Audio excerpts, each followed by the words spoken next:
So it is now 6 p.m. on Tuesday, January 28th, 2020, and I will open the Wellfleet Select Board meeting. We will begin with announcements, open session, and public comments. And please note, public comments must be brief. The board will not deliberate or vote on any matter raised solely during announcements and public comments. Are there any announcements or comments from the board? Kathleen? Yeah, good evening, Wellfleet. I'm going to say that every night now until I, leave. That's my new thing. Makes me happy. I just want to give a shout out to the founder of Art Peace, Harriet Coram Arnaldi, and the volunteers that organized the 18th Martin Luther King Walk on Monday, January the 20th. For 18 years, that walk has taken place in Wellfleet, and I don't think there's any other town on the Cape that does something so sincere and so earnest. It's just an honor and a privilege to be a part of it, and I'm going to mention this because it's one of the things that makes Wellfleet a really great community, is that walk, and I hope it will continue for generations to come. So again, thank you, Jerusha, for all that you do. On another note, Cumberland Farms will reopen Monday, April the 27th here in Wellfleet. I don't know if you've missed them, but for $1.06 in the morning for coffee, I have missed them. So let's hope they're on time and on schedule. Thank you. Thank you. Anyone else? Anyone from the audience? Mr. O'Connell. Thank you. I'm Denny O'Connell. I'm with the Parking Task Force. And I'd just like to announce that the Parking Task Force will be the presenter at the February 6th forum here in this room at 7 o'clock. And we'll be presenting our first coming out, so to speak, of our findings and recommendations. Our thought is that we will go through that process first before we make a formal report to you, which I won't promise a date, but I know there's some work to be done in between those two events. So February 6th here in this room for the Parking Task Force at the forum meeting. Thank you, and thank the whole task force for all the work they've done. Okay. I know it's been complex. It's been an effort. So. Good. Okay, thank you. Anyone else from the audience? Yes.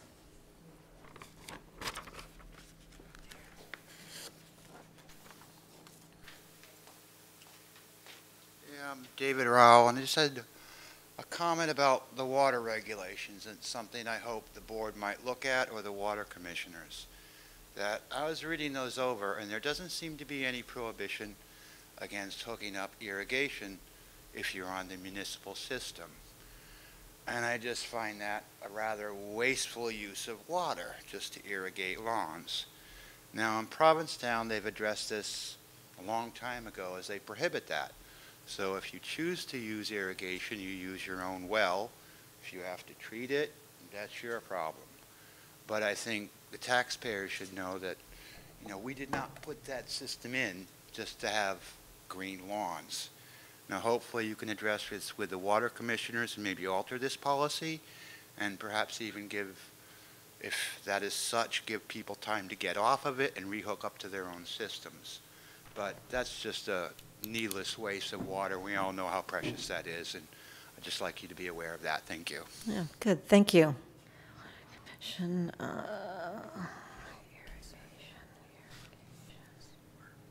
Let me just finish writing this. Anybody else from the audience with announcements, comments? Okay, irrigation on system. Okay. Thank you. All right. So we'll now start with our public hearings. We have a request from the Fox and Crow to change from a seasonal license to an annual license. Any comments from the board? Questions from the board? Yes, Helen? Yeah, so I have enjoyed You have coming. talking to the mic. I can't hear you. Am I audible? Yeah. Now you are. Ms. McLaughlin, can you hear me? Thank you. I needed to be sure I understood what I was dealing with. So I called up the ABCC, not about you specifically. And I just want to be sure that you know that although this is not a new to you first-time pouring license, right? In other words, you've been seasonal and you're applying for annual. Nevertheless, you can't pour, you can't serve it until we act on it and then the state acts on it. Yes, I understand. Okay, right. I'm just letting you know, I know. Thank you. And for the audience, we've got plenty of room. We have 5 available all liquor licenses, annually, so thank you. Thank you. Any other questions or comments from the board? From the audience? Yes.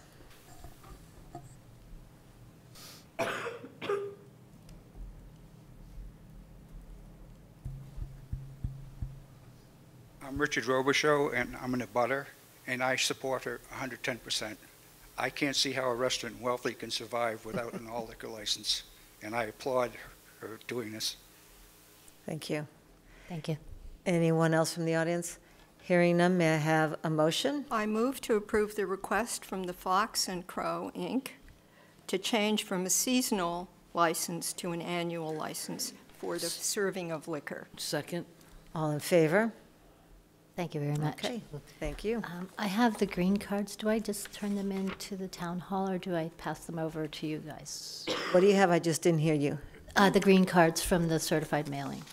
You can Okay, give them to Jean. Okay, Okay, terrific. great. Okay, thank you. thanks.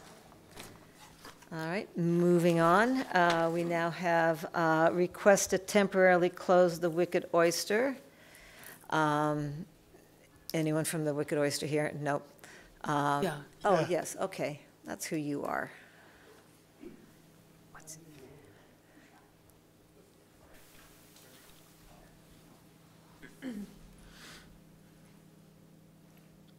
I was thinking of the well, all right, sorry. Oh, it's fine. I was hiding back there. It's Yeah. fine. It's Hillary's fault, really. So you're, just for the audience, let me grab this. You are closing from February 17th through April 2nd, so the audience knows, town. Any questions, comments from the board? Kathleen? Yeah, is this longer than usual? No, we The usually close about 17th to the si- 2nd?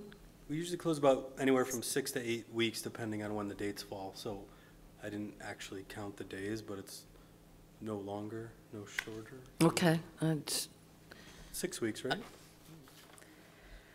6 weeks? Yeah, roughly, okay.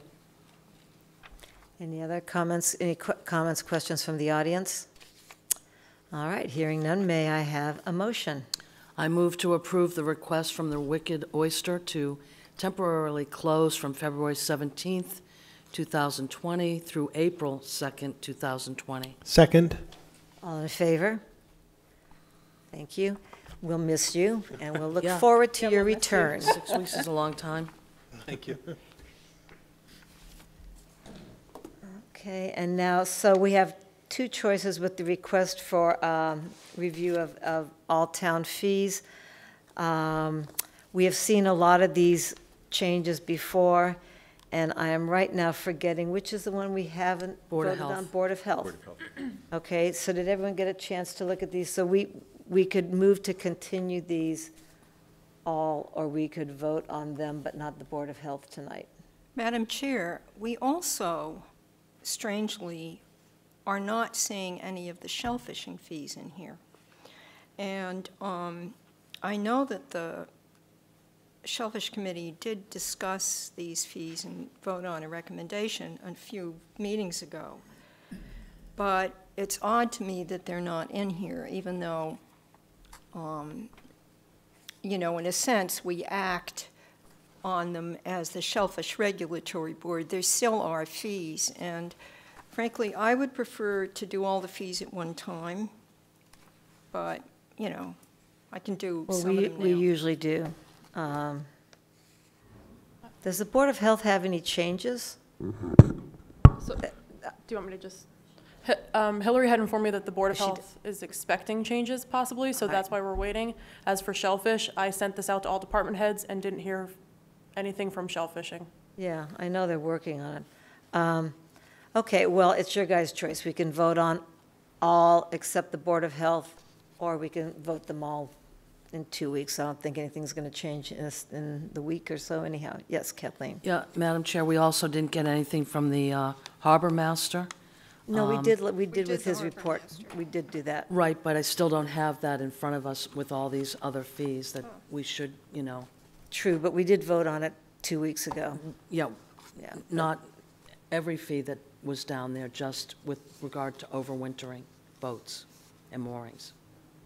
I would just move to continue this then. Okay. Can I have a motion to continue? So moved? All in favor? Oop. Okay, nice and easy. Second. Okay. Second and so moved. Okay. And you know what, would everyone please keep this packet so we don't have to run off all Yeah. this paper again? That applies to something else tonight, too. Okay, committee update, Conservation Commission.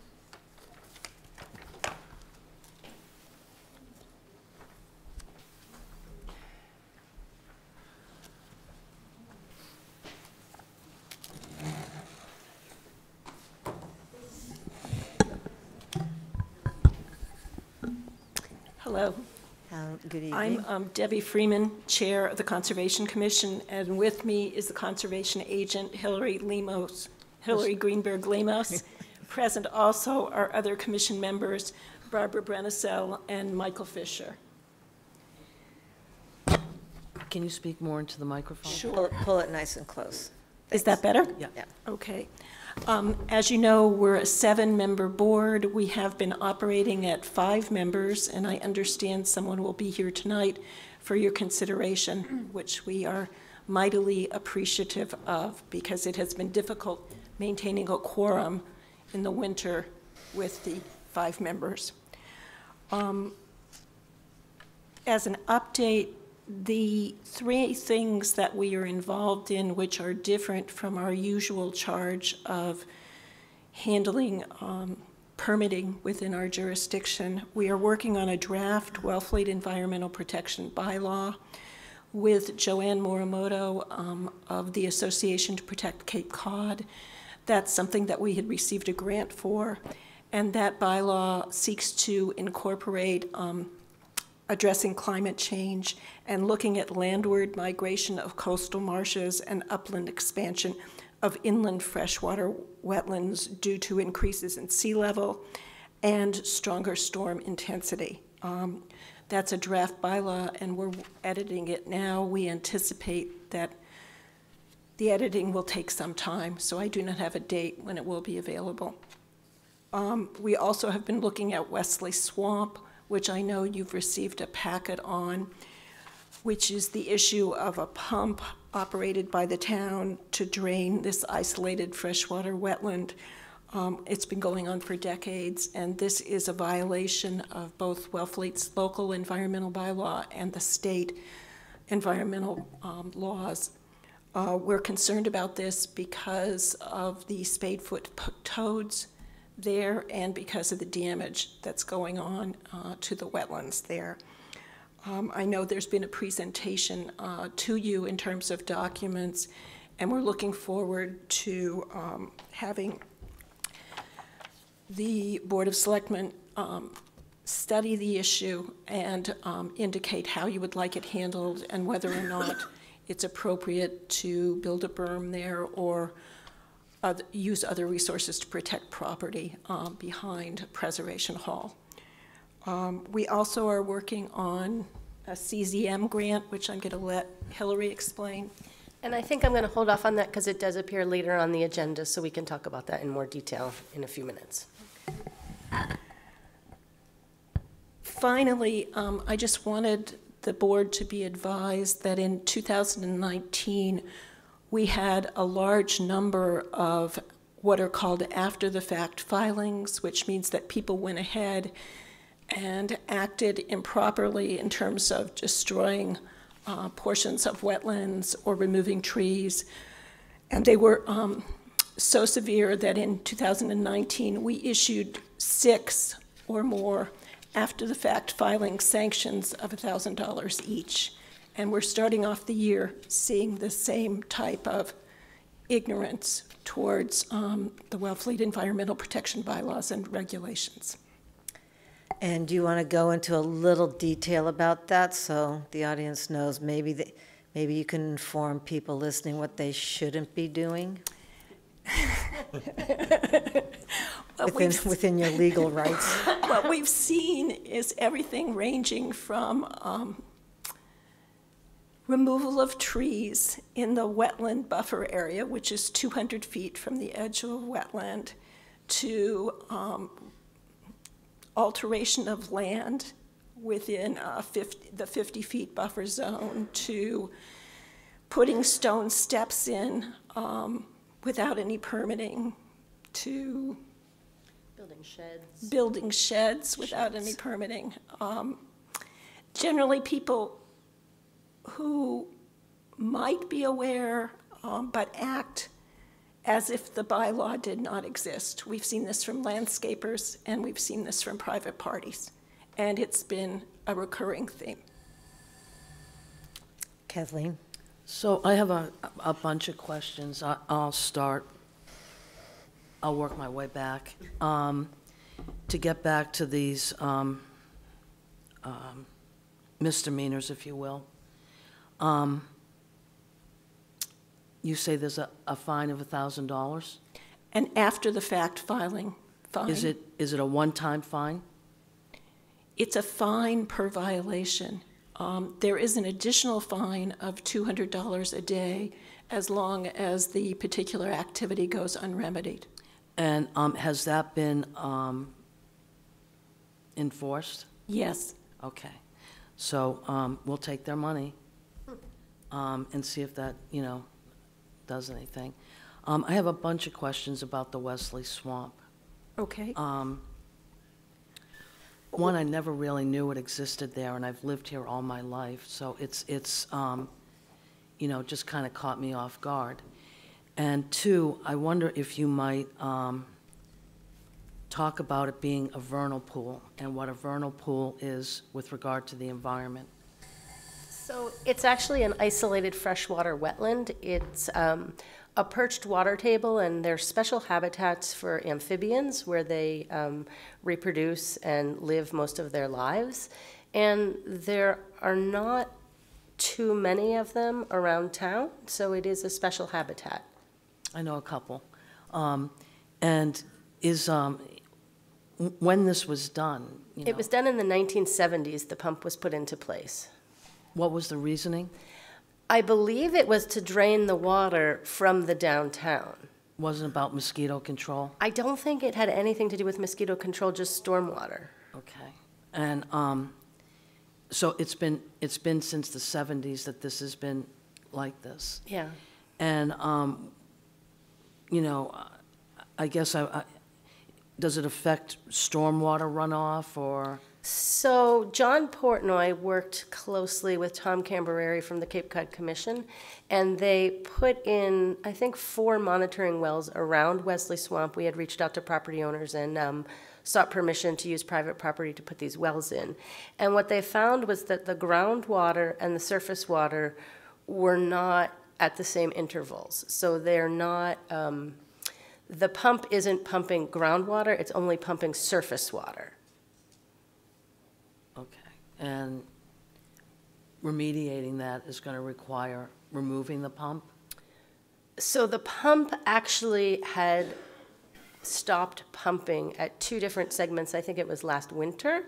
So they were able to get readings to see what happened. And what they found was that the surface water increased when the pump stopped. And that's why we know that the surface water would flow onto the lawn at Preservation Hall and also a little bit onto the garden where the penny patch was. So is there a way that we can remediate that? So we had asked that the select board consider hiring a consultant to look and see what options might be available, like an earthen berm or some kind of sheet piling, just to keep the water in the swamp and not to have it go onto the private properties. And while I know the answer to this, could you state for me the benefits of remediating this situation would be for the town? Well, it's important to not drain the vernal pool. It is one of the spots in town where the spadefoot toads do breed, so you're essentially eliminating habitat by continuing to pump it.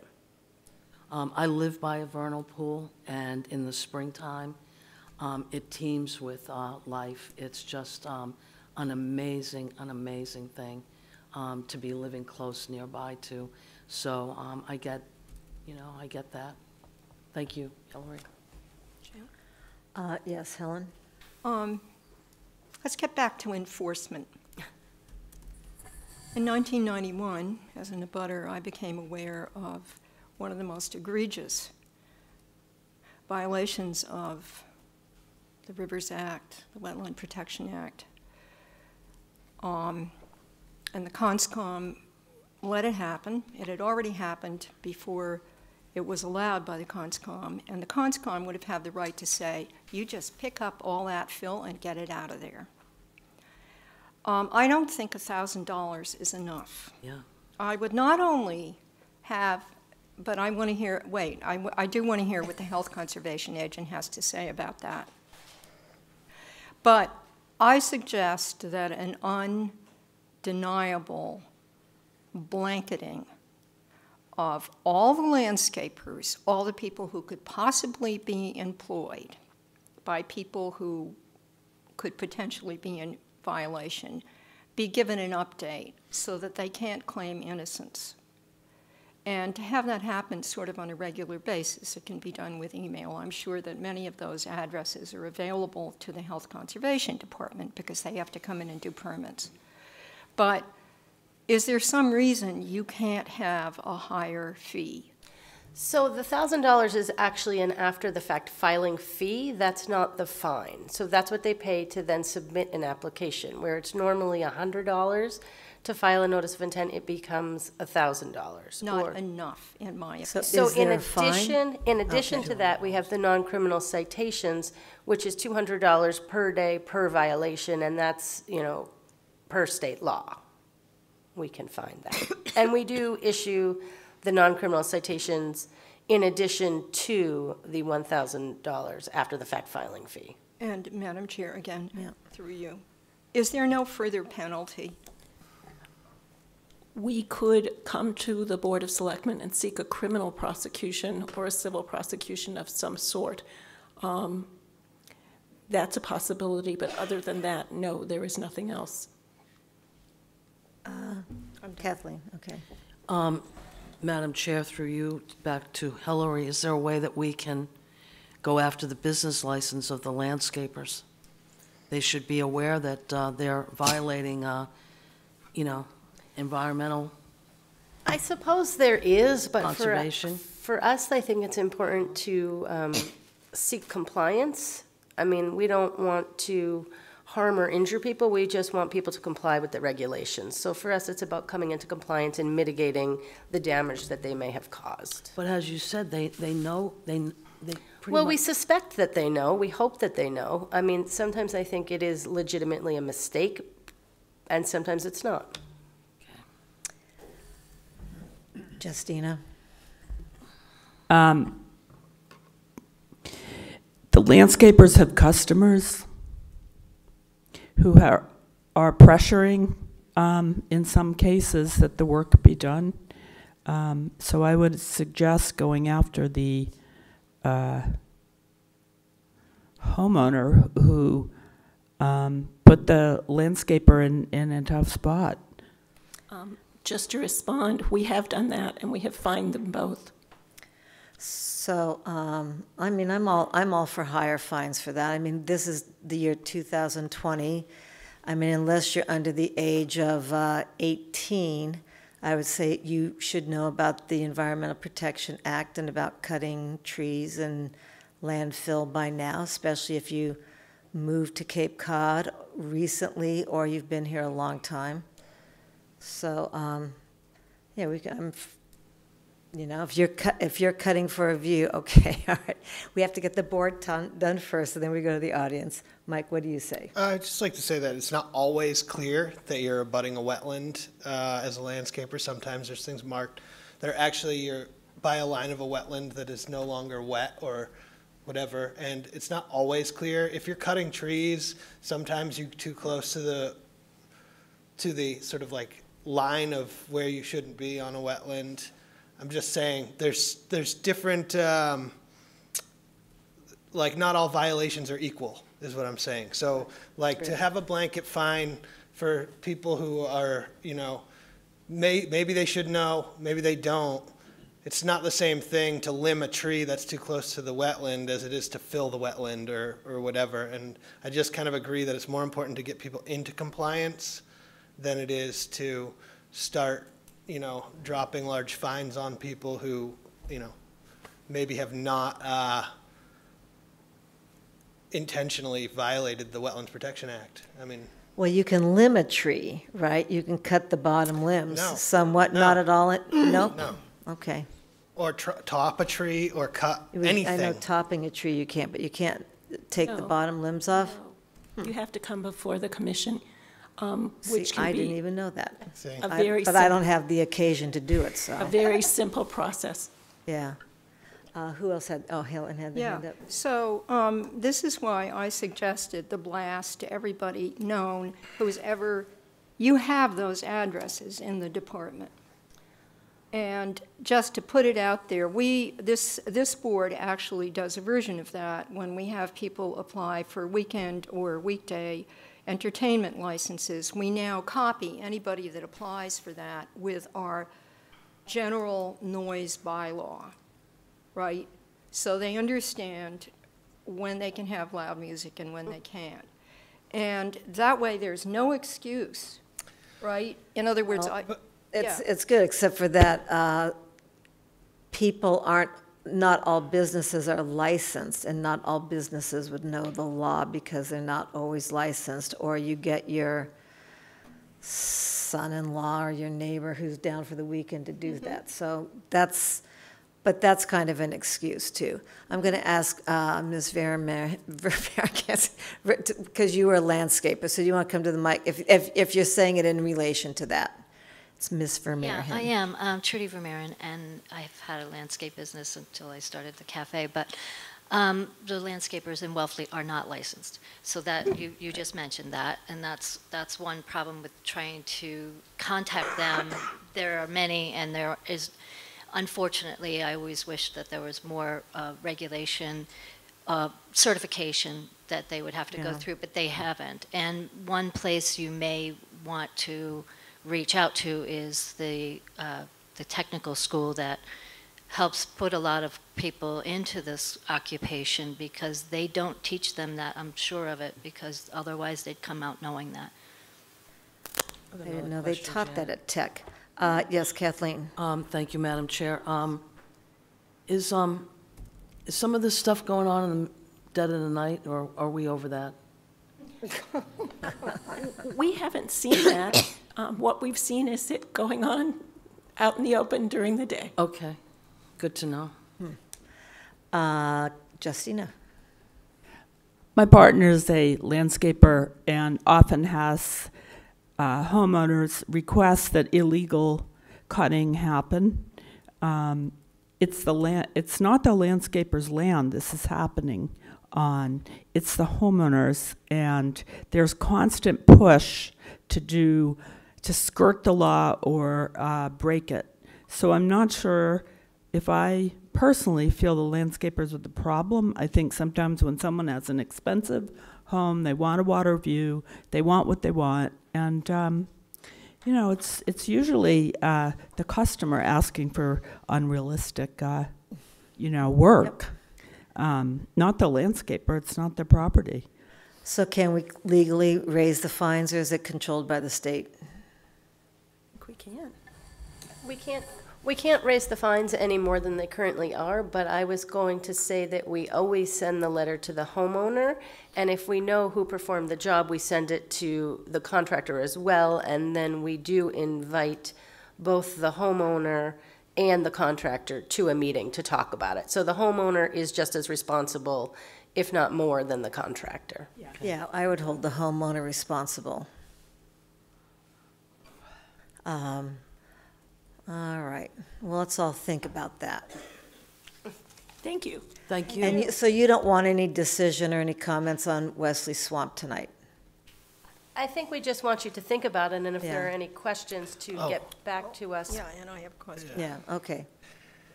Mike? I just had a question about the amount of water that's being pumped. I guess what I'm not kind of not understanding is like it's basically set up there. It was set up a long time ago and kind of without like much scientific input, right? So, but what is what it's doing is triggering the pump when the water level gets to a certain height, right? And then the pump kicks on. It's not always running.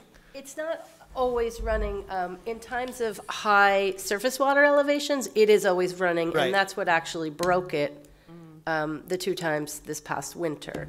So I think the DPW doesn't quite understand why it's set at the particular level that it's set at, and neither do we, obviously. So we just understand that we're pumping the wetland, and we'd like to look into it further with a consultant to see, do we need to continue doing this, or can we limit it in some way or stop it? Well, I guess that's what I'm wondering, because obviously all the water from the center of town does drain down there, everything coming back down that hill from the marketplace across, and there's pavement and asphalt contributing to the amount of rainwater that goes down into that area, I would assume. And that's not a naturally occurring amount of water either, so I'm just wondering if there's some kind of like level that it could be set at where it still protects the habitat there, but doesn't flood the Pres Hall. I mean, it's kind of an important area back there in general, and you know, I just think there's other things contributing to it besides just the water that would be there naturally anyways. So it's complicated. That's one of the things we would like the consultant to look at Sure. Yeah. and determine. Yeah.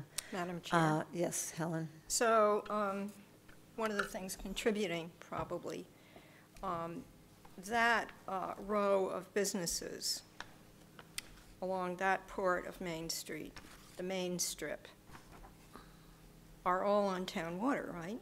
Yes. Okay. And where are their septic systems? In the back. Okay. So ever since we put all those buildings, I'm not saying good or bad about this, on town water, but I am going to do my usual immodest thing and say, I talked about this before it happened. If you bring gallons of water for businesses, right, in from another location and then put them in the ground, right, you are going to add considerable numbers of gallons per day there. Except that Wesley Swamp is perched, so it's not having interplay with the groundwater in that area. At all? No. The whole expanse under it is perched? Yeah, Oh, so that's part of the problem. yeah. Okay, thank you. I didn't know it was perched. So are you asking us for confirmation of your request for a consultant tonight, or are you just telling us about it? No, I don't think we're asking you for anything tonight. We're just asking you to consider it as you go forward. Yes. Well, I think it's a good idea, and I see people here from Pres Hall, and I'm sure that they will be considered in whatever happens, right? Because they're very valuable, and the Memorial Garden, too, is very valuable to our town. So I know that that'll be taken into consideration and mitigated. We will mitigate any problem between Pres Hall and the town. Right? Good. One Oh, quick one more more. question, All right. just a clarification. Does the pump ever drain the water down so that there's no water there? And is there spadefoot toad habitat like diminished there, or is it thriving there currently? What's going on? The pump does not completely drain out the water, as far as I know.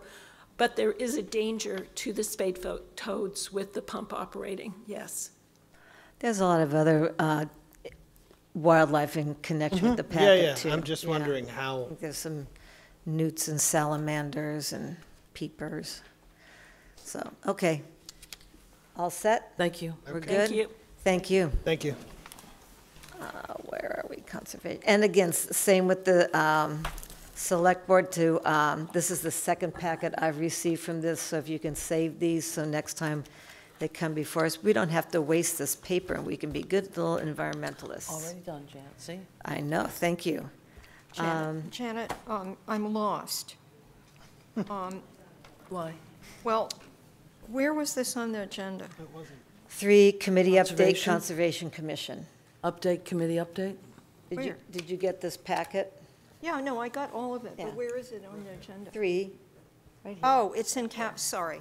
It's a totally separate Right. thing. It's not under. That's a committee heading. update. Yeah. Yep, okay. Learning as we go. So moving on to licenses, special event liquor license. Ms. McLaughlin is here. Do you want to get up and really. explain, talk? Not really. All right. Oh, come on. No special treatment, okay, but for you, yes. All right.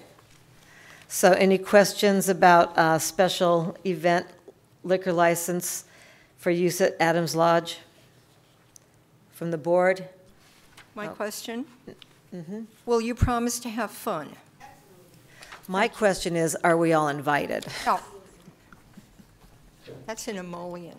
May I make a motion, Madam Chair? An emollient? Okay. Emollient? Yes, you may. I move to approve a special event liquor license for Jean McLaughlin on February 1st, 2020, for use at the Adams Lodge at 1 Masonic Lane. Second. All in favor? Thank you. Save me a scotch. All right, and now renewal of common vitrular licenses. So we can read these off in the motion all as one unless any of the select board needs to recuse themselves or has a particular comment about one of the Yeah. vitulars. So can we do Moby Dick either right at the beginning or at the end, because I have to recuse on that, Sure. please. And Madam And, Chair, yeah. I have just one question. What's Dent Donuts? You know, I was going to ask that too. It's Dunks. Okay, all right. Not Dents? Yeah. Typo. Thought we had another Is it- donut shop in town. I had no idea. Yeah, Yeah, it's a typo. It's a misspelling. okay. Thank you. It's their name, yeah. It is? It's the owner's name or Oh. something like that, but I don't know. Okay, so we can have, whenever, whoever do it, makes yeah. it, just leave out Moby Dick's. Dix. Okay. Can I, No, we're going to I have can do Kathleen it. make the motion since I you're. can move to renew the Conflict. common victual licenses for the Jaquesset Yacht and Country Club, Dent Donuts, Emac and Bolio's, Endless Coast, Flying Fish Cafe, the Fox and Crow Cafe, PJ's Family Restaurant, Wellfleet Cinemas, Wellfleet Drive-In and Flea Market, Wellfleet Miniature Golf and Dairy Bar and Grill, and Moby Dick's. Second?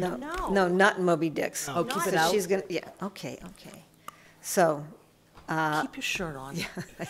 so Mike seconded. All in favor? Great, thank you. And now you may recuse. I'm recused. I'm going to push to back. leave the room. I'm not You don't have leaving to leave the room. I'm going to put my head down. And You have now to- I you have would to go like to like move this. to renew the common victual license for Moby Dick's. Is there a second? Second. All in favor? Okay. You can come back up for back. air. Take a breath. Good. All right, and now we have the Entertainment. weekly entertainment license. Are there any conflicts with this? And someone needs to recuse themselves? Okay, otherwise, may I have a motion? I move to renew the common victual licenses for the Wellfleet Cinemas, Wellfleet Drive-In and Flea Market, Wellfleet Miniature Golf, Dairy Bar, and Grill. Second. All in favor? Thank you. Okay. Things continue as they are. Where are we? Now we are to board and committee appointments and updates. We have first for the COA, Stephen Greenberg. You want to come? Yeah, you can come up and, I don't have to come up, you think? Yeah, you do. Yeah, it's nice. It's nice for the TV audience to see and meet you also. So, any particular reason why you want to be on this board? I'm sure just to be helpful. Yes, Good. to give something back to the community. Yeah, good. Any questions from the board? Okay. Can't read this. Can't read it. I have horrible handwriting. Worse than anybody I know, so my I'm son sure you're says well that. qualified, but I couldn't read a word of it, so. He claims he needs a translator for it. Okay, any comments? Does our COA director have any comments?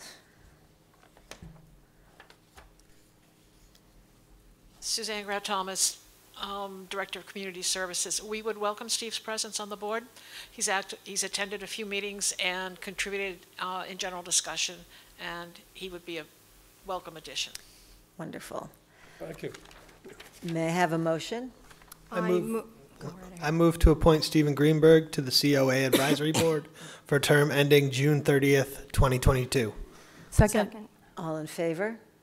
Thank you. Thank you for Madam your Thank you very service. much. Madam Chair, I have a yes. query.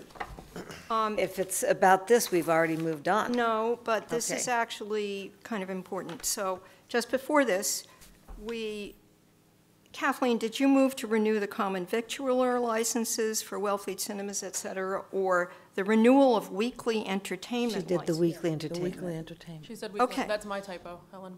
Yeah, but, okay, so you She read read the right weekly, even though it was something else. Yes. So, and we're also going to send them all the noise bylaw. Okay, thank you.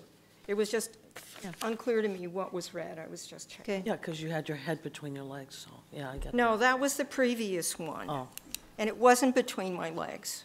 It was in my hands. All right. Okay. Whatever. Okay. Moving on to appointment of Damian Parkington as an alternate to the Shellfish Advisory Board. So Damien wasn't able to attend tonight. I asked him to just let me know when he can at a future time. Well, I don't think he needs to do it at a future time. I mean, it's up, I know you guys are all very familiar with him. It's up to you Yeah. if you want to just approve him. No, or if He let's you just was go on the for it. board. He's choosing to be an alternate, right? I mean, you're saying no. he should yes. be- yeah, he should- I yeah. think we can vote Yeah, on, I I think mean, I so, can too. vote on that. yeah, that. let's Yeah. just go Mr. for it. Parkington is a known quantity to me. Yes, So- a known quantity, yes. All right, I move to appoint Damian Parkington as an alternate to the Shellfish Advisory Board for a term ending June 30th, 2023. Second? All in favor? Okay, and, Yay, Damian. yay, go. Go, So, Damian. one point about this that should be communicated to him. We gave the rest of the committee, as it exists, dispensation to act on things that, affect their finances positively or negatively. And if you remember what I said, He's not here, hold on a minute. so save it. I'm speaking on an agenda item, which we are not going to deliberate on. I just want to highlight this. He should be told that he's been appointed, but also that he will have to go through this procedure with us. Of filing a disclosure, is that what you're Yeah, referring to? about that, so Yeah. he can act on Okay. things. All right. And now we have a disclosure of conflict of interest from Michael Fisher, Conservation Commission. Appearance. Appearance. Thank you. Have you had any problems with this? The problems have been that I have in the past recused myself, and with a small quorum capacity, and we have a problem getting quorums, there have been a number of issues in which we had to postpone the topic. I consulted with my betters, and last year wrote to the State Ethics Commission. I had a correspondence with them, I had a conversation with them. You have in your packet the letter that was sent to me, and I don't have to explain it to you, but there seem to be two parts. One, that the Wellfleet Conservation Trust, which is the source of my apparent conflict, is not a business according to the State Ethics Commission, and therefore I don't actually have any sort of financial benefit or interest. However, because of the possible perception that there might be, I'm going through this procedure of disclosing that relationship so that it doesn't cause any problems later. Are there any questions from the board? No, I think this is a good thing to do. No questions, but a point. My understanding, and thank you for this beautiful disclosure, which includes a determination in writing from the Ethics Commission. Yeah. But this is more than you had to do, really, because it's just an appearance of conflict. That's true. You could just have filed it with the town clerk, but I greatly appreciate your integrity. Well, it may come up again later, for example, with the Herring River project. Right, this where is good. There are more complexities, not for me particularly, but for other commission members. Yes. And since we have many people here from the CONSCOM and the Board of Health, it's come to my attention at times, and I know you all know the rules and regulations with conflict of interest, but as you're conducting business as CONSCOM, to be very careful about being a butter, having an conflict of interest when you're approving different permits. Everybody knows that, right? Yes. Does everybody know that? We've discussed it at various times when it's come up. Okay. Okay. I move that the board has determined that the interest is not so substantial as to be deemed likely to affect the integrity of the services which the town may expect from Michael Fisher, member of the Conservation Commission. The disclosure is dated January 14th, 2020. Second. All in favor? Okay, thank you. Thanks. And now we have the appointment of Leon Shreves to the Conservation Commission.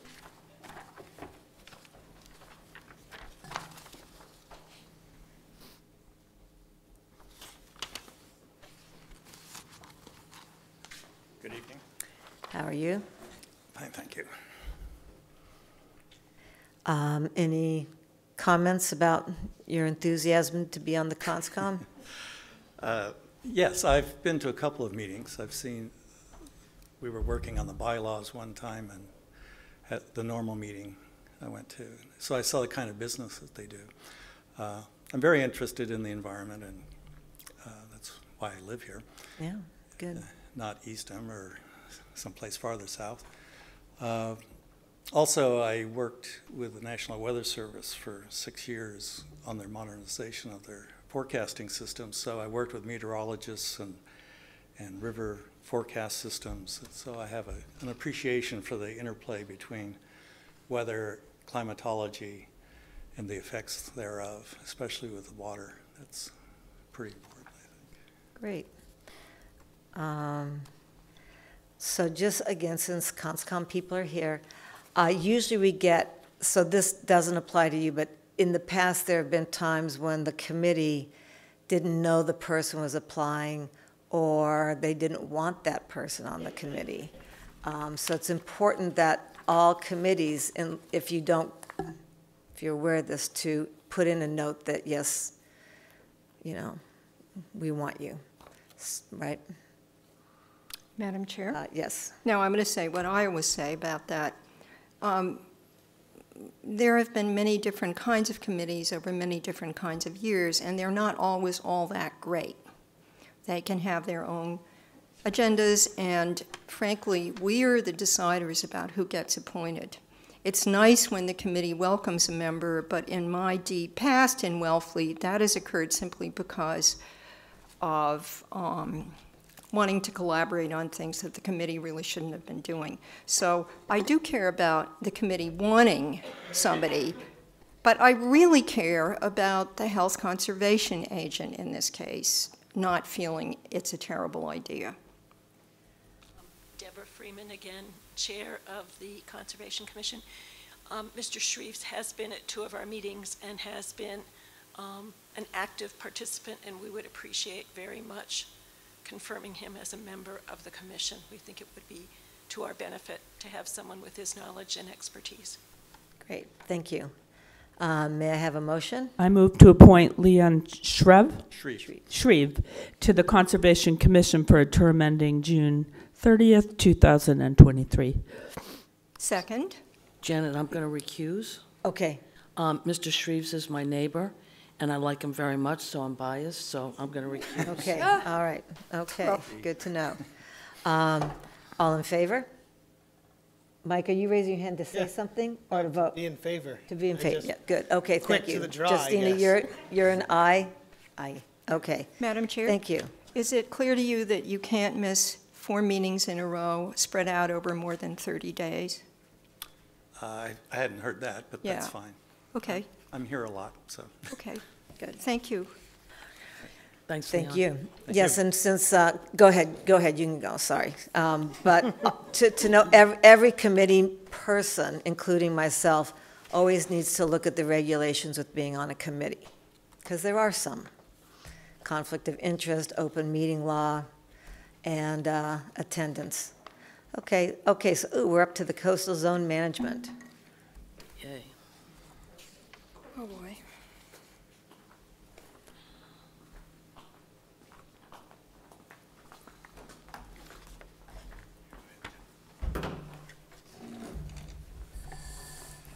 So for the benefit of the audience on TV, this is for the Coastal Resilience Grant. So I have with me Steve Magoo sitting right to my left. He's with the Provincetown Center for Coastal Studies, and Tim Famulaire, the Provincetown Environmental Planner and Conservation Agent. And for your packet, I did submit a PowerPoint presentation or slides. I don't think it's necessary to show them here tonight unless there are questions or you want more public input on them.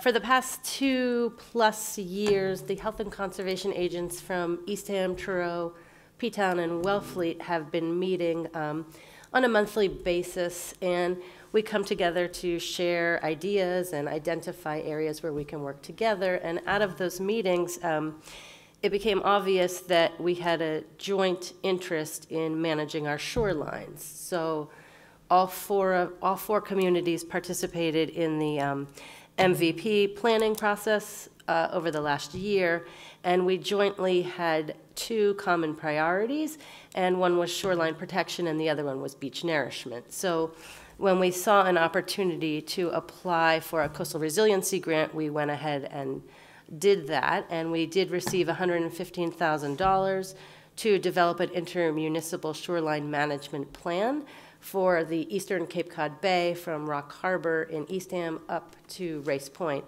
in Provincetown. So that's 35 miles of shoreline that we hope to someday be able to manage together in a cost-effective, mutually beneficial manner to increase resiliency. And we've been working with Steve at Provincetown Center to provide us with the services to create a database of our resources, environmental resources that I'll let him talk about. Sure. I should also say we have a pretty strong team. As Hillary pointed out, this really started 2 or 3 years ago. Mark Burley from the Center for Coastal Studies actually gave a talk at the Eastham Town Hall, and between Tim and Hillary, Emily Beebe, and Shana Brogan,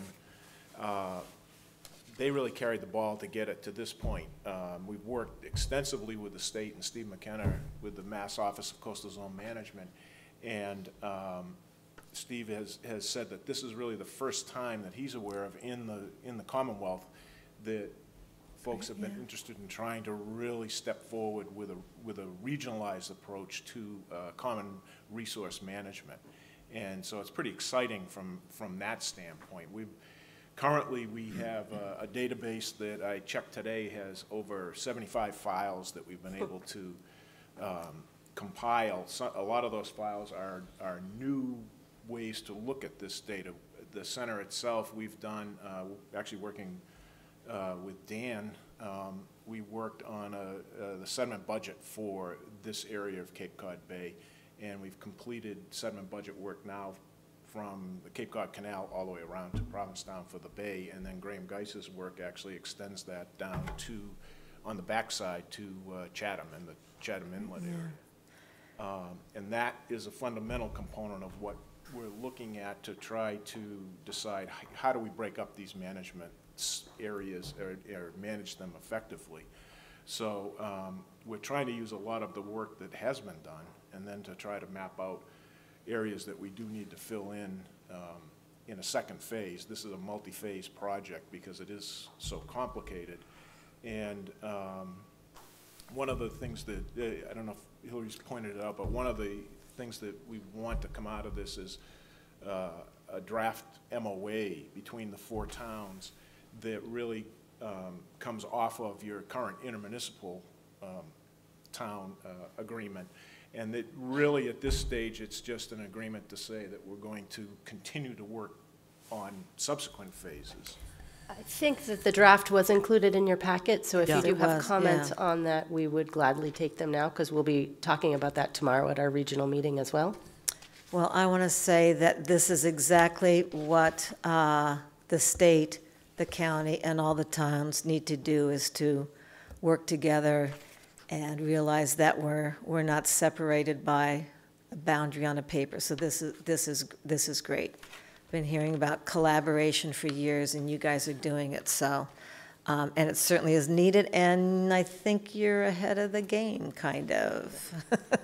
We'll see. We'll see how climate goes. But yeah, it's good. Thank you for doing this. Yes, Kathleen. Janet, Madam Chair, I only have a question with regard to the motion. Our motion says to approve the draft language of a memorandum of understanding. I would prefer that the motion read a memorandum of agreement between the towns of Provincetown, Truro, Wellfleet, and Eastham to pursue the development of an intermunicipal shoreline management plan. My motion falls greatly short of that.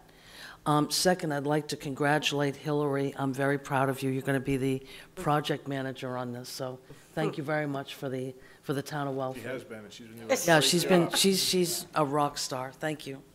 Madam Chair? Let's ask, do you like that motion, the wording? Yeah. Okay. Yeah. So, question. So, as we all know, the influence on the shores doesn't stop at the town line, so this is cool, obviously. But would it give us more standing in a situation where, let's say, there was an armoring proposed in a place where erosion could happen and influence could happen going from one town into another? In other words, you know, there's science on the fact that the shorelines get washed for great distances. They get eroded for great distances. And would this give this plan and this,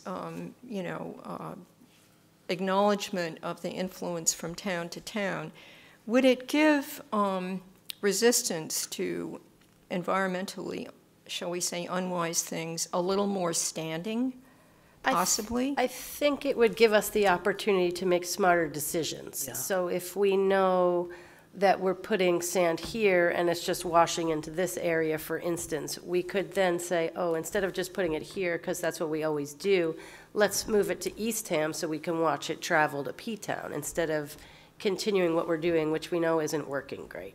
So it will make more informed decisions that are better suited for the whole coastline.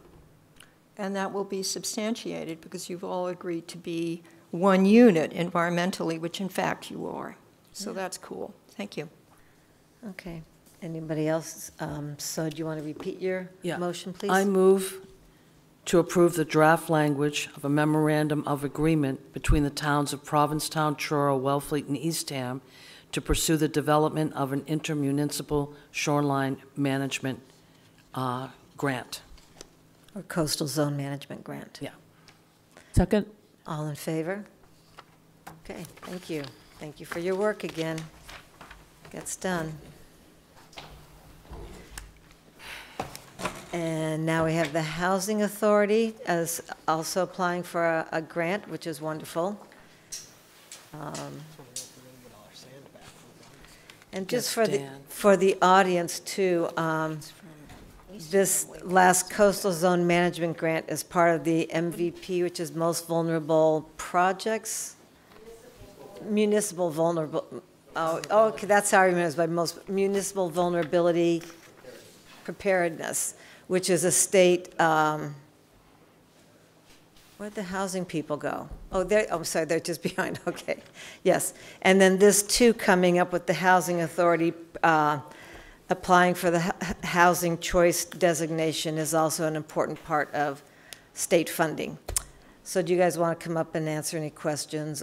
Aren't you here for this? No.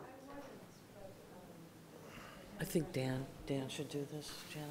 Okay, I was thinking, so are you just here for the, okay, all right. Okay, so yes, Dan, you may do this then. Or anybody else who wants to comment on this? I put you on the Okay. spot. I'm sorry, Dan. Oh, you have to come to the microphone. So I'm really new. Name? Okay, I'm really new to all of this. And I know I was expecting other people to be here, and they're not. So could you state your name, please, for the camera? I'm sorry, Karen Kaminsky, 34 Samoset Avenue, Wellfleet. So they're attempting to apply for a grant from the Housing Authority for a housing choice designation in 2020. And as you may have noted, there are quite a few stipulations that have to be met in order to apply for this grant. We were going over them and we're a little iffy on whether we can meet all the requirements, because much of a few of these items need to be by right as opposed to being granted by the selectmen at each part. I think I'm being so. But in any case, what they're asking is for the right to go for this designation, which could bring us $25,000 to $100,000 towards our development of good housing for the community. Yeah, I remember going over this the other couple years ago with them. Well, without reading this, I was all excited because I thought you had all of these suggestions or criteria were provided. But so you're just so. I'm just here because. So we can always say you can, right? You can apply for it. They want to work on this? They want to work on it. Okay, that's They what I want was your looking for. authorization to work on this. To apply for it. Okay, Yeah. that's fine. We're just moving to authorize them to do that. Yeah, okay. Want me to make the motion?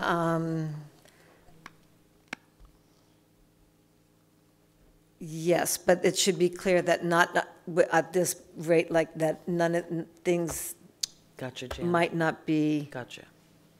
in place. Can't hear. Yeah, nope, okay. So they're trying to determine if we can meet the criteria, and we have until the end of the applications came out in the middle of January, and we have until the end of March to file the application. Okay. Madam Chair. Mike? Go ahead. I'm just wondering if you know, is this designation continue, is it rolling? Like, if we don't meet the requirements by this year, can we apply next year? Apply again next year. It's yeah. ongoing, I just wanted to clarify that. Yeah. As long as the Baker administration is In place, yeah. Okay. I move to authorize the Housing Authority to apply for a housing choice designation in 2020. Second? All in favor? Okay, thank you. Thank you for stepping up.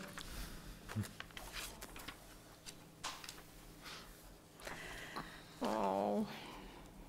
Okay, so now we're moving on to the process for the for the beginning of the town administrator search. So, there are two possibilities for proceeding. One possibility, and this is after research and talking to a number of people, being the past two town administrators, we can do either or. We can, as select board members, we can individually suggest 2 to 3 applicants to be on a search committee, and then we would meet in executive session to discuss who's going to be on that committee. And the other possibility is when I was up at the Mass Municipal Conference this past weekend, and you have the opportunity to speak to a lot of different people from the Cape, from the state, and how they've done it. Provincetown, Truro, Harwich or Brewster, Bourne, have all recently hired consultants to look for their next town administrator. I'm going to suggest that because it seems like a more efficient process, because many of the people, so to commit to being on the search committee, excuse me, requires quite a bit of time, and we are somewhat on a time constraint. Any process is going to take 4 months or so, but if we start a committee, those committee members have to be here February and March, possibly, and April, actually through the whole process, which is 4 months or so, 3 to 4 months minimum, 4 months minimum. I think the last town administrator committee was like 6 months. So I'm suggesting we hire a consultant. And with that consultant, I spoke to one up at the conference. What a consultant will do is they will come in and they meet with the select board first. They get feedback on what we're looking for. They then meet with every department head, get feedback from every department head, and then they meet from all committees and get feedback. So they're professionals, they're getting that input, and then they would come back to us. They would write in, again, with us. We're not excluded at any point in this process, but they will write up the ad, they'll place the ad, know where to place it, and then they will go through many of the resumes, but so would we. And then they would narrow it down and narrow it down. So it's a more efficient use of time. And we can discuss this. I'll open it up for discussion. Both processes are good. I just feel like at this point the consultant would be more efficient as far as time goes. And as I said, we are consulted constantly. We have all the input. Yes, Helen? So, as a person who chaired a pre-screening committee for the town administrator, not Mr. Tukanian and not Mr. Hort, because we had pre-screening committees for that. Initially, the select board told us that we should use a consultant, and it was not a good process for a lot of reasons, having somewhat to do with the person who was chosen, but mainly to do with the fact that that person did not have the depth of understanding. I feel that what's crucial and most efficient are two things. That the pre-screening committee, which we cannot meet with because they meet in executive session, is small and chosen carefully. 5 is a good number, and that they do the first round of looking at the many resumes that may come in.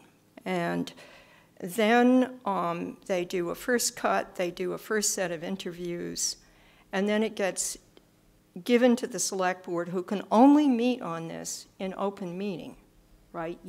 We cannot meet in executive session about this at all. But the problem, well, I just said it very clearly, there were 2 problems with the consultant. And since I'm the only person sitting at the table who's actually had this experience. Excuse me, I was on the search committee. But there was no consultant. You were on a search committee. And there have been successful. I just want to say that let me finish, please. This is also 12 years later, if not more. So things have changed. So the thing that really is inefficient in terms of getting quorums and having everybody focus is to have too many people on the pre-screening committee, in my opinion. So that's just my experience, and I want it to go well.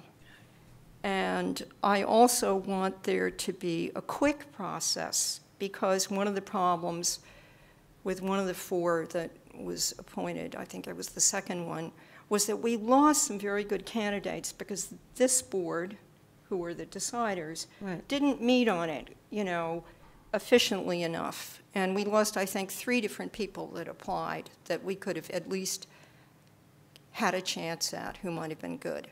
So that's all I know about it. But I have to say, I don't think a consultant is a good idea. Okay, anybody else have a feeling? Who had their hand up first? Justina? Well, I agree that a consultant would be good. I don't know what the past experience with a consultant was, but I met with several different, went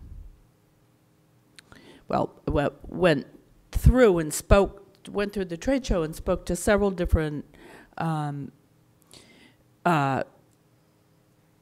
principals of firms that specialize in a number of staffing areas, and one of them is a TA search and possibly reviewing the job description. I think this is a critical hire for the town, and we can only benefit by working with an expert with years of experience and a track record. And I can't know what the problem was with the consultant in the past, but I wouldn't use that to rule out working with an expert. It's a critical hire for the town, and why not get help? Kathleen? Yeah, I'm also going to agree. Well, I have a couple of questions, but let me just say, we're going to be competing with Truro for a TA in the same time frame. So I feel that time is critical and it's of the essence, and we have to move on this very quickly. I don't feel that by assembling a committee and, you know, to vet applications for us is going to be the time, give us the time that we need. So I would jump with a consultant to, you know, help us with this hire. I'd also like that consultant to look at the job description. Yep, that's part of it too. This, you know, that they would fine tune it or tweak it, or, you know, whatever needs to be done on that. I think that's a good idea for what Justina suggested. I'd also like to know, Madam Chair, through you to Mr. Hort, when does this job need to get advertised? When do we need to put it out there? I think you probably want it out there sometime in the month of February. That's pretty damn quick. Yeah. So, yeah. Okay, so Madam Chair. Wait, I wanted to see if Mike had anything to say. I am finished. Oh, you are? Okay. Thank I you. thought you were. I'm sorry. It's all right. Okay. Do you have any comment, Well, Mike? I'm on the fence a little bit because I know, you know, as a town, we tend to want to handle things on our own.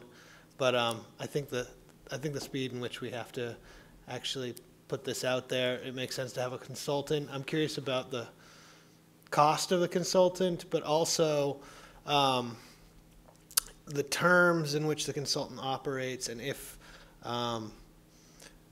basically we dictate those terms, I'd imagine, as far as like what we you know, want them to do in the search process. Yeah, they'd be, yeah, right. Yes.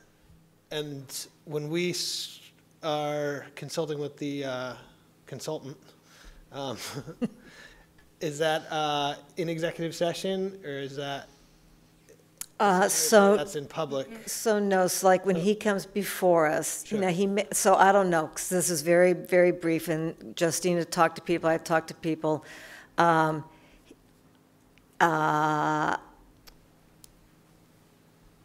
don't know exactly, but I would think that to accommodate us, like he may talk to you what you want, he could talk to us as a board. Just to say, again, this is where we're just going to put in what our criteria is, but there is also criteria already in our charter. Yeah. So not. But yes, but if there's anything additional, what we're striving for, you know. I have some, so here are some things that, I did have my hand up. no, I'm talking to Mike. Mike is still going. Still going. Yeah, so I'm explaining to him what some of the criteria would be that he would look at, and then it's up to us to encourage that or say, or prioritize it.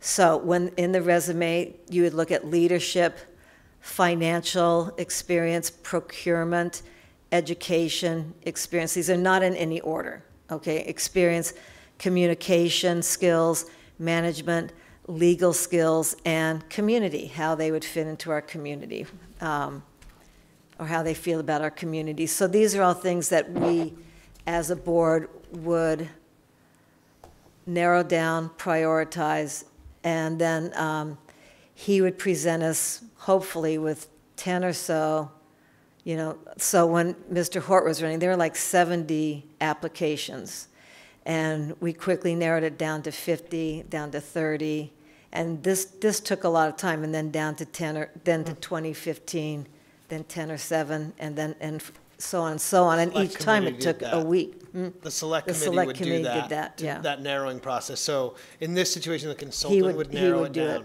But he would also consult with us through the whole process.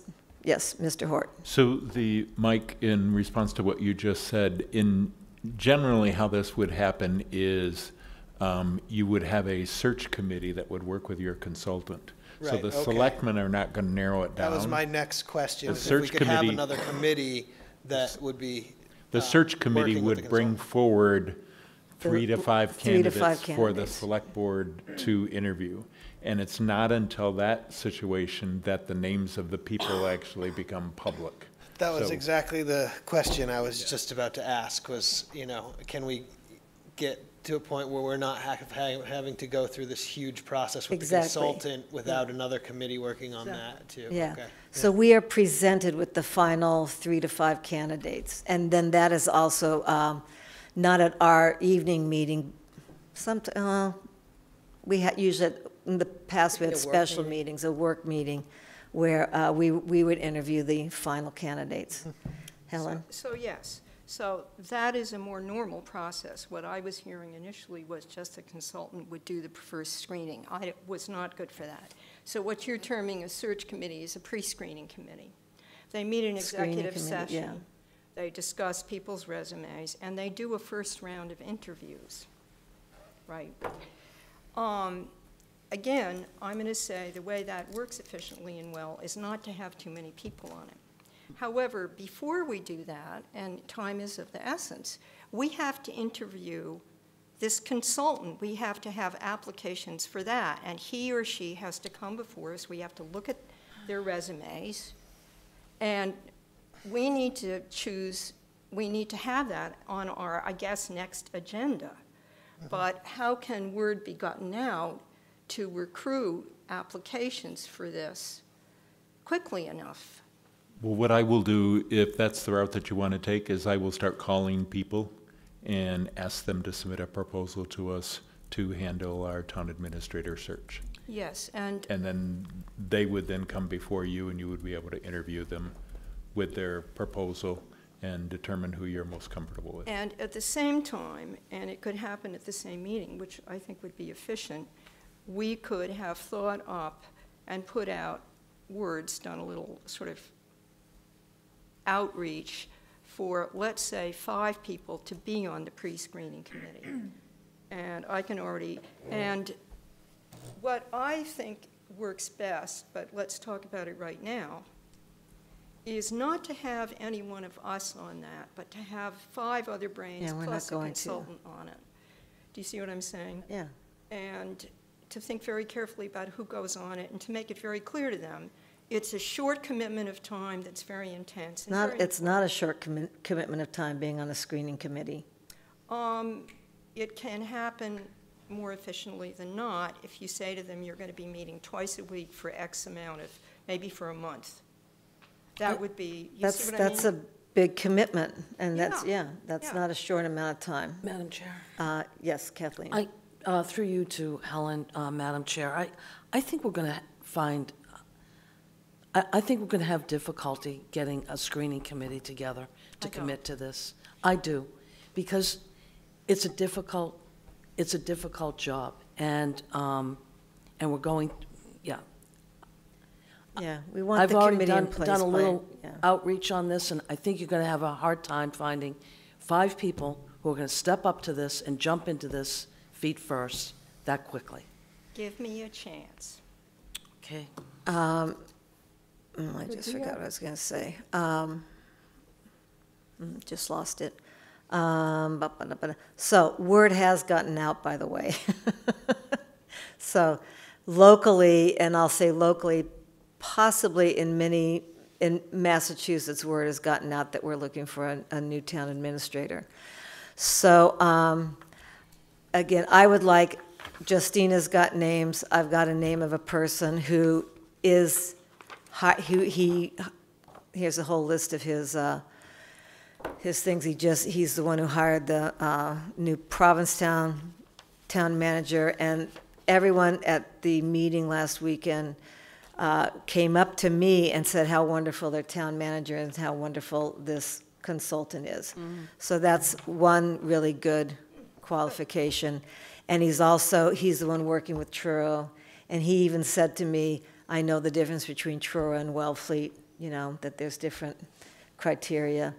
So, really? I don't. Oh, there's a little difference. He's got the different flavors. Town line? He's actually been involved in this for 30 years. What's his name? So you get it, and he's somewhat local. I just think that's a moot point to be making. It is, okay. Yeah. Right. So do we want a motion may I have a motion to look for hiring a consultant and talking to them before our next meeting in 2 weeks, if possible, and then seeing how we like their process. And then we still have to look for a screening committee to go over his or hers. Can we agree on a number? A cost? No. Oh, God. Oh, no, okay. Can we This agree? consultant said about 10,000, and that's what it was, just for your information.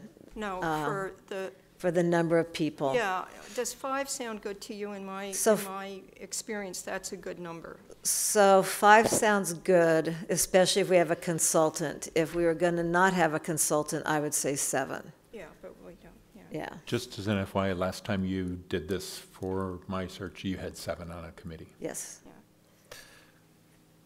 Mike.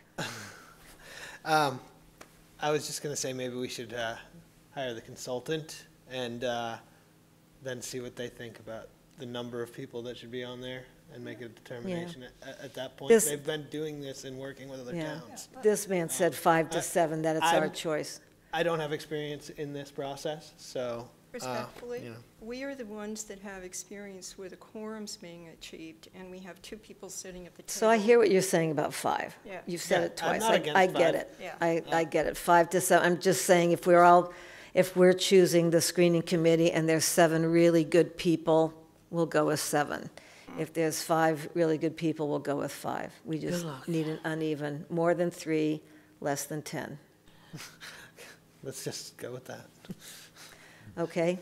So may I have a motion to search for the consultant? I move, Madam Chair, that we instruct our town administrator, Mr. Hort, to reach out to a consultant or several consultants that we can interview to begin the search for the town administrator.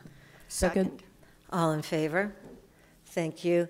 And then I would suggest to us that we could start submitting privately names to be on that committee that we could discuss in executive session and approach them, that if they have the time and the commitment, and we can think of the timing. I mean, I would see in March, definitely twice a week through all of March. But I haven't thought that much about it. Madam Chair, that doesn't qualify for an executive session. We don't need to discuss them in executive session. I was going to make a motion for us to begin doing outreach or to consider and we can talk about it on this next agenda, who might be willing to do this. And then we can talk about it, and then we can appoint them if they want to do it, if they want to apply. They have to apply in the normal way. They become... Put in an application, yeah. Yeah, special and municipal employees, but we can't discuss who they might be or not be in executive session. There's no way that qualifies, and there's no need, you know? This is not adversarial Except or if you anything get else. denied, you don't want the whole town knowing about it. Well, everybody's going to know who's on it, just the same way they know. Well, who's on it, but not who's, yeah, whatever. Okay, I hear what you're saying. So if any of you have people that you have talked to for executive recruitment, please forward their information to me, so. Okay. And then, yes, so, yeah, I would just say that when you reach out to people that you want to be on this screening committee, you just handle it delicately and privately. Oh, yeah. Okay. And ask them tell them that they have to be around for at least the whole month of March. I mean, I would say even 6 weeks minimum. Yeah. If not March and April, because the consultant's going to be doing a lot of work. And I would think the consultant would at best be doing, my experience working with a consultant was he, for better or worse, brought up a whole lot of names. And he also told us about a process that most of us already knew about. But that was just that guy, and I'm sure there are people out there who might help more. But we are not new at this. You know, you are, but the town, you know, in other words, we're going to have Dan's help, and Dan just went through it. So I'm not new at it, you know. Janet isn't new at it. Anyway, let's have it on the next agenda. I hope there are a lot of people that we can get to interview. That's the thing. Mm-hmm. And they cannot be town employees. No. Okay. I'm just bringing For up the some consultant. criteria. Yeah. Okay. Not the consultant, but for the screening committee. Oh, no. Yeah. Yeah. Okay. We moved on. All right. So on to Town meeting. town meeting and moderator. Yay, I'm glad we're finally doing this.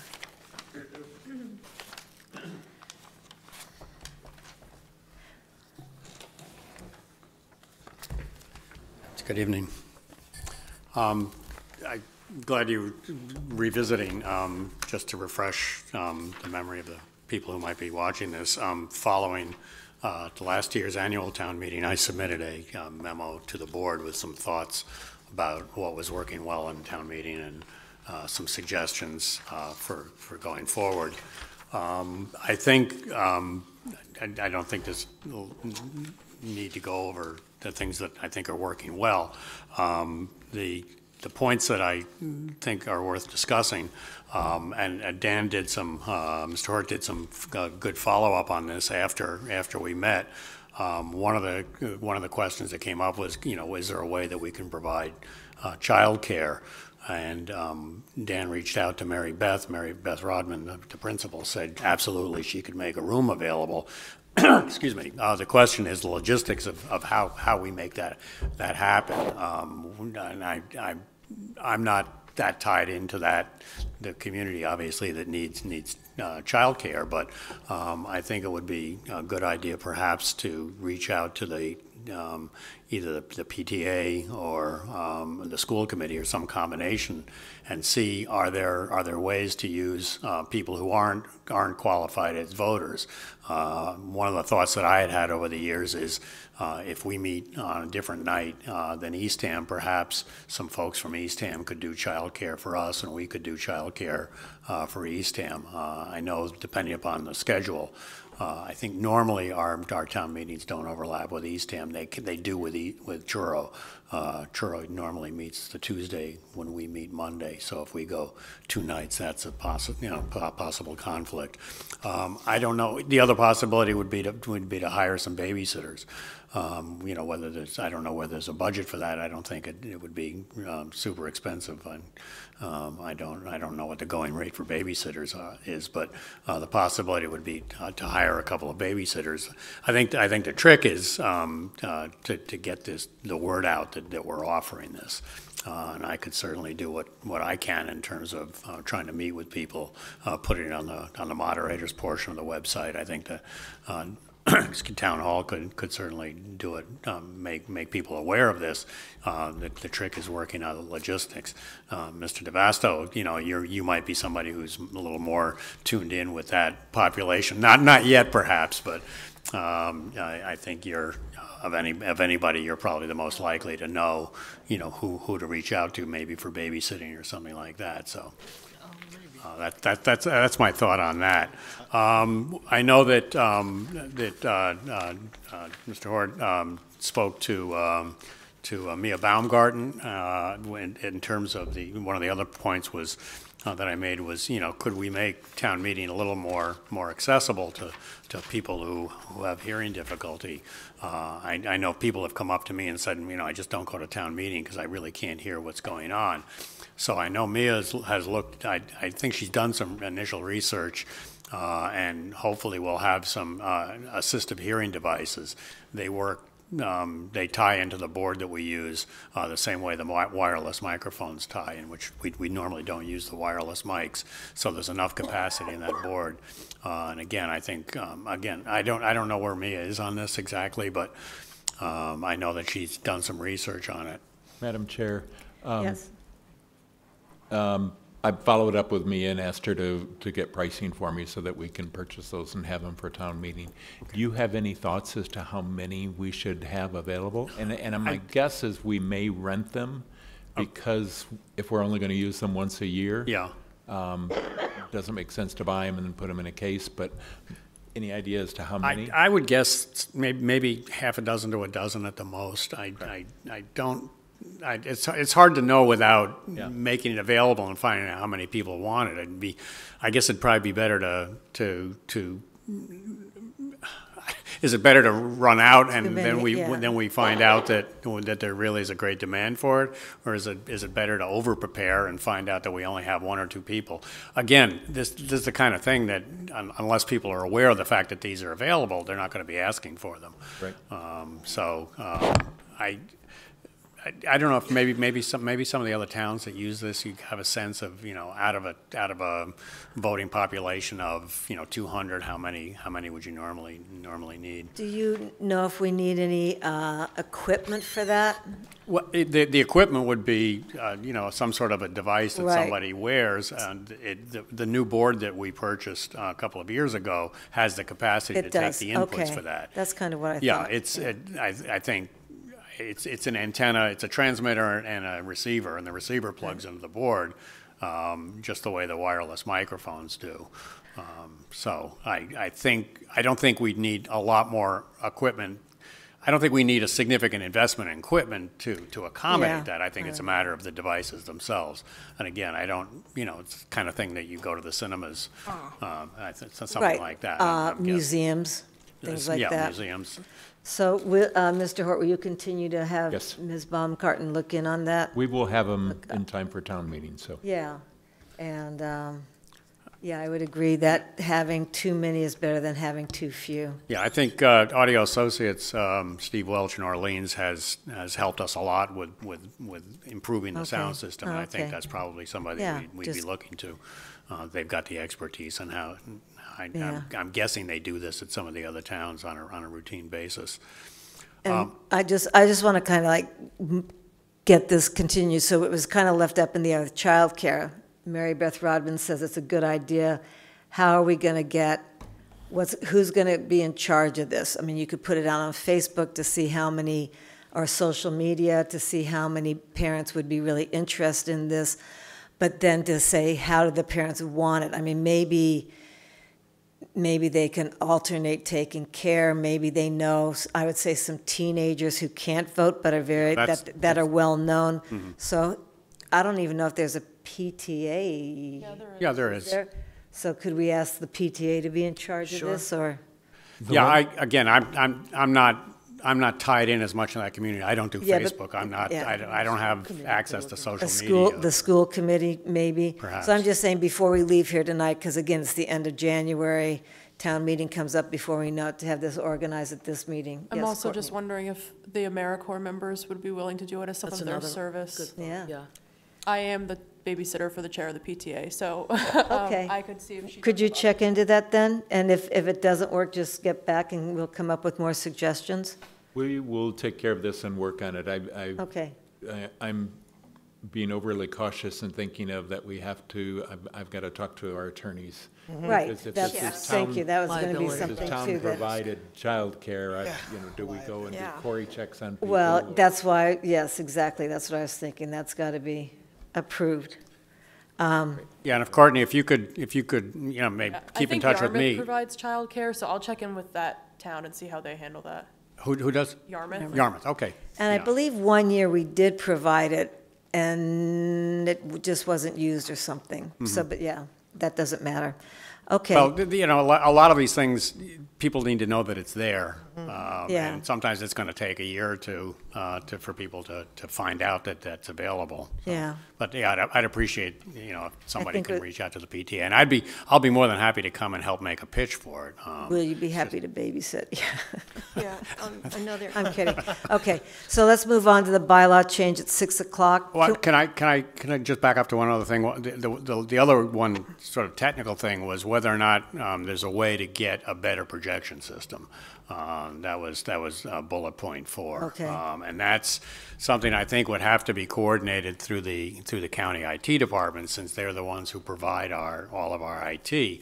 And whether, is it possible to rent, two better projectors and larger screens that we can have in the front of the room, as opposed to the two, one which is in the corner, one which is people have to turn and look to the side. And the quality of the projection is not great. Really? I never felt the way. So my okay. comment about it being projected to the front of the room is that finance committee, yourself, Where we're all select board, sitting. would all then We have can't to see be it. like looking at like That's this a good the whole point. time. Yeah. So, Well, and this may but I be- hear what you're saying. I agree, but maybe they could be more I don't know, that would be too hard.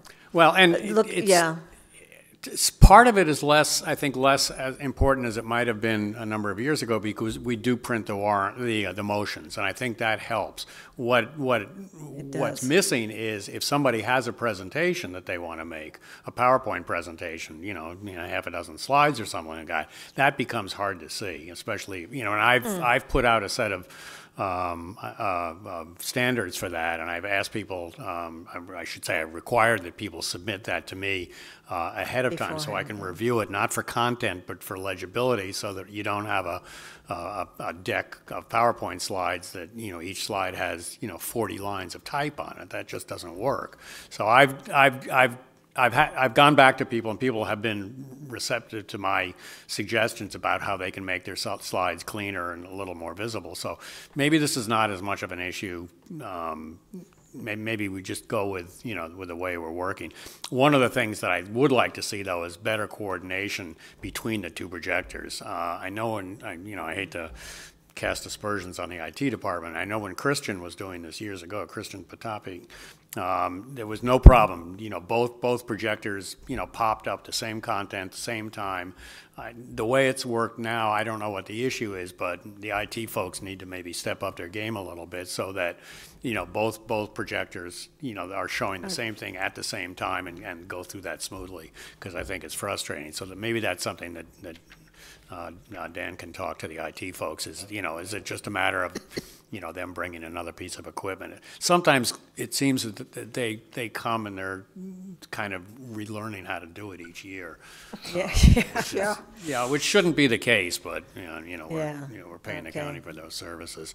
So to the last point is whether or not we should, well, maybe not the last point, but I would like to suggest that the board put a bylaw change on this year's warrant. That right now the bylaw, the way the bylaw reads right now, and this is not charter, this is bylaw, so it's easier to change. Under our general bylaws, it's it's actually Article 1, Section 1. It says annual town meetings shall be opened at 7 o'clock in the evening. Special town meetings may be opened at 7 or 7:30 in the evening at the discretion of the selectmen. My suggestion would be that we amend that bylaw to say annual town meetings shall be opened at a time to be determined by the Board of Selectmen. Then if for some reason there's a need to do it later, if there's, the Red Sox are in the World Series or something like that, and there's, but it basically would give the discretion to the Board of Select Board to set the starting time for town meeting. I'd like to see it begin at 6 o'clock on a more regular basis. I think that went very well when we adjourned to 6 o'clock last year. We didn't have a problem getting a quorum, but this would give leeway to the Select Board to set the time. So if you're open to that, I would make a suggestion that be put on this year's warrant.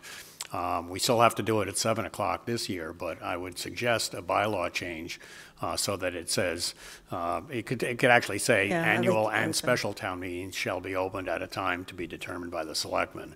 Short and sweet. Your thoughts on that? Yeah, that sounds good. Yes, Ms. Yes, Wilson? I agree with that. I think 6 o'clock would be good to aim for, but you see, every warrant is different, and that way we can tailor it. Never mind, I know Red Sox game's important. It's being but facetious. but the point is we can tailor it every year. Mm-hmm. So that's good. Yeah. If we have a monster warrant.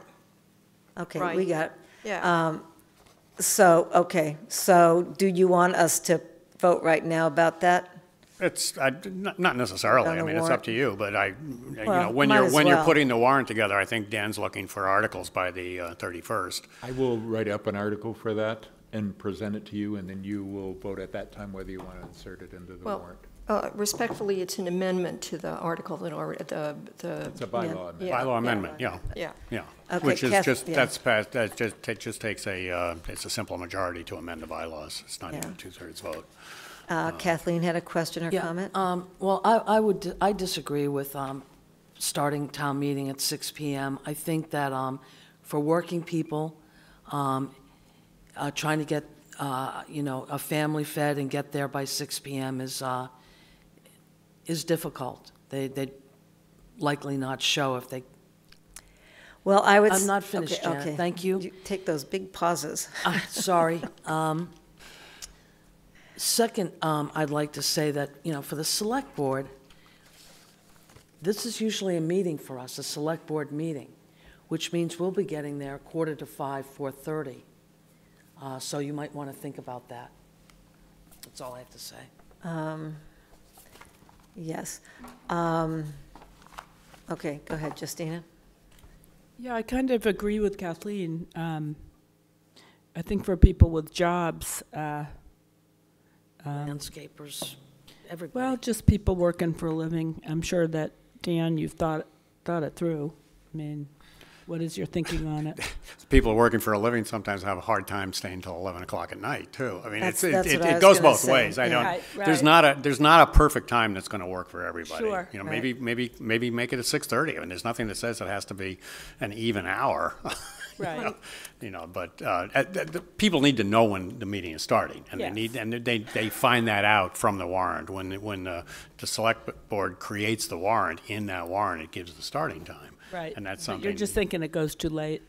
Well, there seems to be a strong desire to try to conclude the business of town meeting in one evening, in one session. Depending on that's kind of up to the creation of the warrant. If you have a 50 or 60 article warrant, it's hard to get through it in one session, regardless.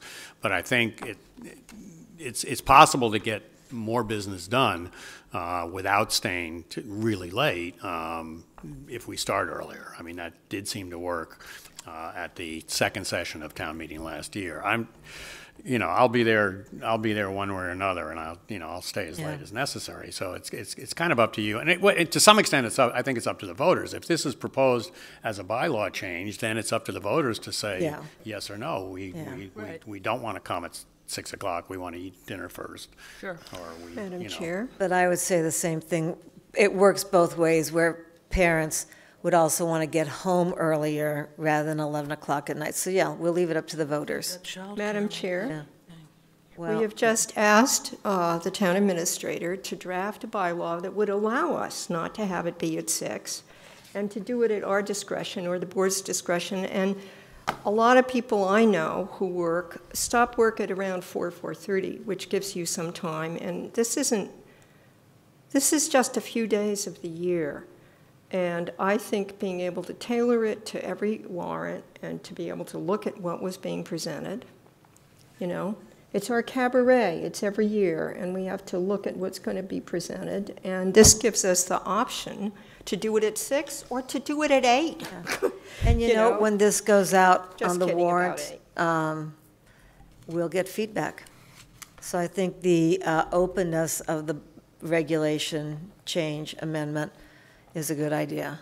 Yeah, I mean, I think having a bylaw that doesn't tie you to a specific time is probably a good idea. Think that's a good idea.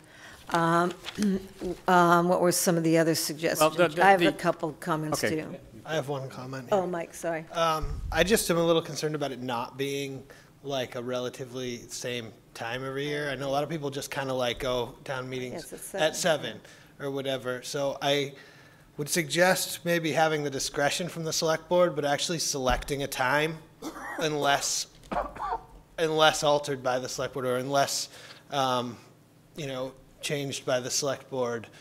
Just so there is I don't think we need to be changing it every year to year, most of the time. You know what I mean? We're going to pick a time and go with it. And so kind of think it's a good idea to have a set time in there like there is right now. Well, the word, And so the wording would be, unless determined or decided. Well, that's what the bylaw, excuse me, not through you. Is that what the bylaw says right now? We can change it? No, what the bylaw, well, what it says for specials is specials may be opened at 7 or 7:30 at the discretion of the select board. Right. So if we could set a time and then unless changed. Unless otherwise determined by the select board or something like that. I'd prefer that just because I like the idea of town meeting being pretty much a set time every year.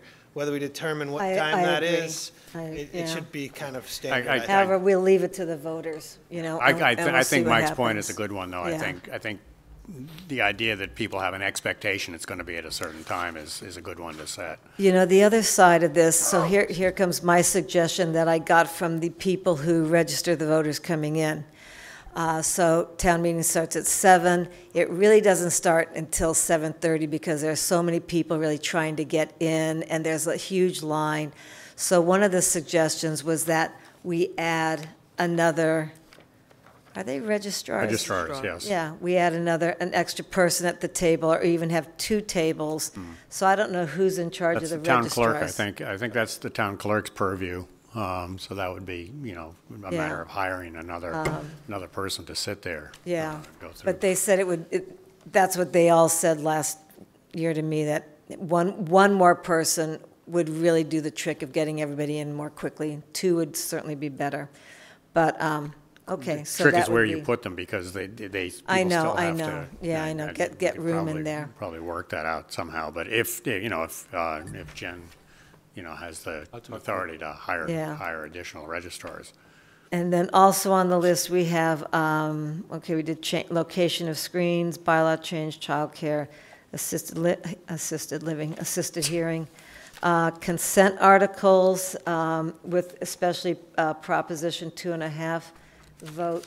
that Madam Chair? right? Yeah. I don't know what a consent article is. The consent agenda is, or what's sometimes called a consent calendar, is a group of articles that we vote on as a block, which we've used for the past couple of years. For certain things. Yes, not the non-controversial things which we pass, every year. There's and it's always done in such a manner that a motion is made to take articles, X through Z as a group, and if somebody has an objection, they make their objection known, and we pull that one out. So this is through you. Yeah, go ahead. So, in other words, that's what can happen with the budget sometimes. Similar, yes. The Yeah. budget isn't really a consent calendar, but it's things like, Line items, and we're going to do this line through that item. Exactly. Now, But that's, the consent calendar are individual articles. The things like indemnifying the state for the work that they do. Yes. Authorizing the treasurer to use all means to collect the taxes Yes. that the tax collector can use. Got There's it. a couple of these standard articles that we do every year. Yeah. And we've done these as a consent calendar for at least a decade and maybe more. I think Mr. Takanian started doing that a number of Yes. years ago. And, okay, thank you for clarifying and that. I know when Dan assembles the warrant, he groups those articles together to make it easy to then. Mr. Moderator, by the way, I was very familiar with the process you're describing. Yeah. I just didn't know what it was called. Yeah. Right. It's called a consent calendar. Yeah. Okay, so so I have all my notes from last fall. Okay. And I like the idea of our town elections being the same time as state and same date and time as federal elections, rather than Monday, having them on a Tuesday. And my question is, again, we have to talk to the town clerk. I just don't know if they have enough people covering from, you have down in this particular, 7 a.m. to 8 p.m. I just don't know if there's enough people to do that. But that could be checked on with that to see how they feel about, hiring more people, which is a whole nother expense. But, even like 9 to 6 or something would cover everybody, I would think. I think there's two issues. One is whether our elections are Tuesday, which people expect to be election day. They're not normally going to coincide with state or federal elections. That's every once in a blue moon. No, I mean Tuesdays rather than Yes, Monday. but Tuesdays Yeah, rather that's than what I said. Mondays, because that's when people think of as Election voting day, election right. day. The other issue is the number of hours that the polls are open. And I think it's more important that they not close earlier than the state and federal elections do, rather than that they be open as early as those. I think it's at the end of the day where people sometimes, my impression from talking to Joe Powers was that people expect it to be open later, the way, whatever the time is. I think it's 8 o'clock for state and federal elections. I think ours normally close at 7.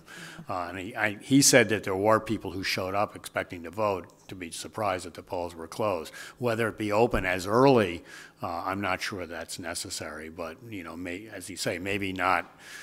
I think normally we do it from 12 to 7. I think at the very least it should be 12 to 8. Again, this is not my department, but I Right, just. so this is why I say we need to talk to the clerk. The town clerk, yeah. And we are a small town with an even smaller voting population. Yeah.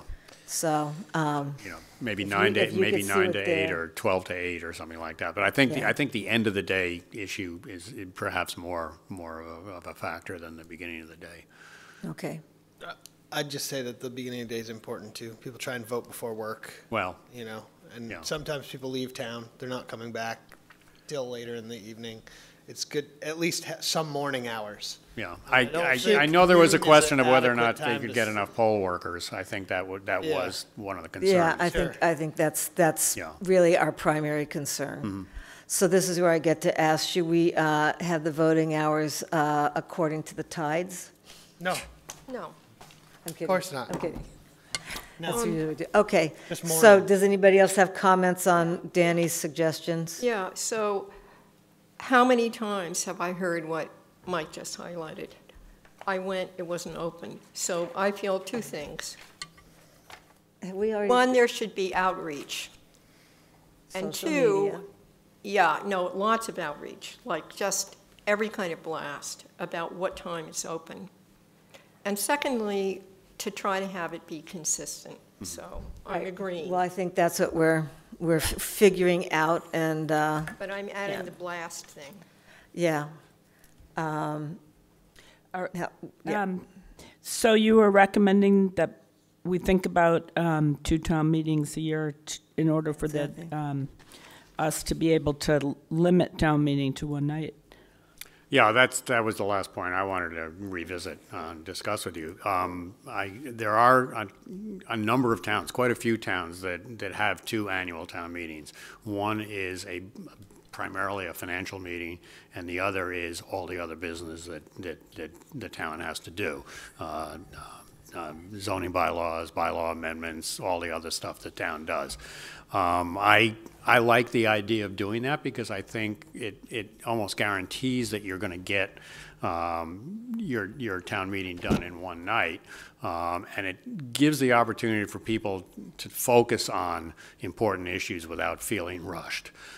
I think it also has the advantage of rather than sometimes needing a fall town meeting and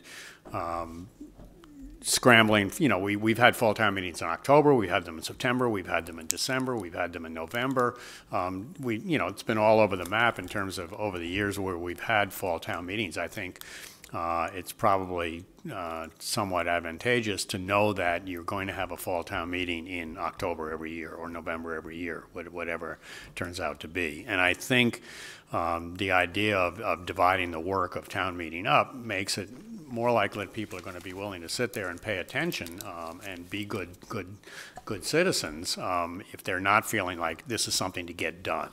And there's sometimes, unfortunately, as town meeting is regarded as something to get through, not by the town meeting geeks like me, but, some of the people come, they want to do their civic duty, but it's like, are we going to get it done in one night? And that's not really what it's all about. But the other reason I think there's something to be said for having the 2 town meetings is that if you've always got the opportunity to bring up something that's timely, that needs to be acted on timely, because you're not restricting the meeting to one or subject or another. In other words, the Springtown meeting would be primarily budgeted, but it's not exclusive. In other words, if there's something that has to be acted on, some sort of... No, we know. Yeah, you understand. And the same thing with the fall town meeting. If there's some financial consideration that needs to be dealt with, you have the opportunity to deal it with fall. Now, is it an extra expense for the town? Yes, there's a cost to hiring the custodian, to hiring the registrars, but... It's actually quite a bit of money. Mr. Hort, do you know how much it costs to put on a town meeting? I thought it was about $500 or something No, I like think that. it's like no, 5,000. it's like 5,000 or more. Is it really? Yeah. Yes. Oh, it's the mailing, I think, is the big That's piece of correct. it, right? Madam Well, Chair? in use and, Yeah. Madam Yeah. Chair. yes. So we Ms. discussed Patient. this for a long time with exactly the same input from Mr. Moderator, from Danny, on the Charter Review Committee. And we had, you remember the personnel, the members of the Charter Review Committee, all very experienced, including Harry. Okay, so just everybody knows that. And we left it the way it was, because there's the option of having a special town meeting, but it isn't expected. And I personally disagree with you. I think, first of all, the last 2 years, it's been excellent because we've had more than one night. We've had business to do. This is not an entertainment. And people have been more involved, and they've shown up. And I think that it's easier. It's I'll be fair, 6 of one, half a dozen of another. In other words, you think it might be more efficient to have it organized into 2. And I think it's easier to have people understand that those decisions are going to be located at one point in the spring. And if we need a special thing, we've done that before, but it isn't just the money, the $5,000. I've been watching what happens to staff and also to this board every time we have to organize a town meeting, and it is disruptive and time-consuming. And I think that if we have this way of adjusting when we start it and have people know that they're committed to that little chunk of days in the spring, we will continue to get the kind of turnout we've been getting, which unfortunately is never enough. We make these $1 million decisions and they're, you know, what is it, 300 people there if we're lucky. So, I would just agree in saying that I prefer, again, we're a small town. We don't always have enough for 2 meetings. I hear what you're saying completely about the ease of it and the expectations, but I don't think we need them that often. Ms. Carlson. I think it's exhausting to go 3 nights, and I notice that people leave, and I think 1 night would be get a better turnout. And just as an aside, I have a annual report from the 60s. They had like 5 town meetings a year. If they were constantly having town meetings. So I think just having 2 and having it be shorter, maybe I'm more restless than most people, but I find it really hard to sit through 3 nights. Well, this is an example that right now, as of January 28th, we do not have a big warrant. I noticed that. So we're not going to go, you know, and then last year, that was just ridiculous in so many ways, the last few years. Last year was only 2 nights. No comment. Last year was 2 nights. 2 years ago it was 3 nights. 2 years ago it was 3 nights, yeah. So, but anyhow, so I'm just all for having it at 1, but you know, we can always change it and we can start asking people. But I know that there's a whole preparation. Yep, that is a lot. Okay, so do we really need any more about this? Okay. Yeah, I want to say one more. You've already said stuff. I would like to say something. We don't need to go on about this. I just want to say that I think personally, having kids, having a long town meetings, and also the speed in which things have to get done at the end just to meet the time period, and sometimes debate is forced to be shortened, and I don't think it's really healthy for making important decisions sometimes, which might not seem important to some people, but some people they do. They're very important, and the amount of time that it takes to prepare a huge warrant, you know, and scramble for that. I mean, dividing that into 2 sections, you're not going to have that front end amount of work, I would think, that would go into a huge warrant and preparing for all that.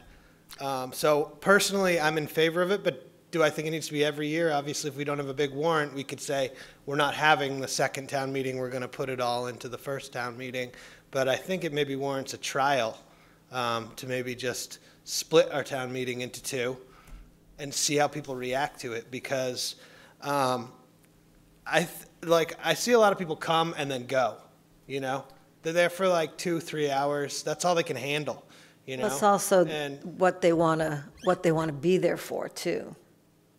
Sure, but I mean I stick around, but it's like can be, you know, difficult to sit in those bleachers for that long. If you got a seat, maybe it's okay. You mean the bleacher seats? Yeah. You know, it's uncomfortable. My back hurts and whatever. I'm just saying. So you're saying you prefer 2 meetings a year? Yeah, I mean, it's twice a year. It's not really like, I just prefer that model personally, and I'd like to see it tried out, because I think even if we don't do it every year, if we go, listen, we're going to do 2 town meetings this year or next year, whatever, and then if we don't want to do it again, we don't have to, right? Who's going to pay for it? So, Janet, I'm sorry, I need to address this. In the charter, we can do that now. We're talking about continuity and having it regularly done. Okay. That's what we could do it every year Mr. now. Moderator We have is the suggesting. option. We'd have to change the charter, by the way, which is quite a long process. But wait a minute, Danny. Yeah. I think that if we put all the financial articles, like the budget and everything, in a separate meeting, we wouldn't get quorums for that because people are usually kind of in a coma. And one of the reasons, I'm not being disrespectful, I've just sat there through many meetings since the 60s. And I have to say that having the budget right up front, which is the first thing we vote on like that, gives us a chance to have fresh attention on it. But right now, we have the option, if we wanted to, we can have 2 meetings a year without changing anything. Right. Under the charter. We could have 3 meetings a year. I don't think we should change anything on paper. I think we should try it if you guys want to and see what happens, okay? So who's in favor of making it 2 meetings a year? Wait a minute. This year? This is not a vote. It's just No, a- this is a plebiscite. Yeah, I'm just saying, so we can move on from this. No, not but really a it's unclear to plebiscite. me what you're asking. Is it 2 Who's meetings a out year? Out of the 5, so his suggestion, year? Mr. Moderator's suggestion was that we have 2 meetings a year regularly. Okay, Okay, thank so you. that's what I'm saying. Do people want that out there, that there will always be 2 meetings a year? Got it. And so that's why I'm asking. 2 people were for, and making that a regular thing. And how many people think that that's 1 too many, whatever, yeah.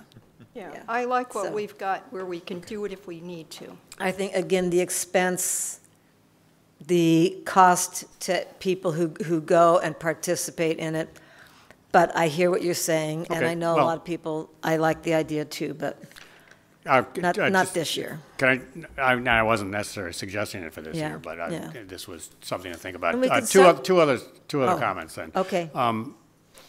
Would the board consider the possibility of putting a non-binding question on the warrant this year to get a sense of the people who go to town meeting? Would they prefer to see town meeting divided in 2?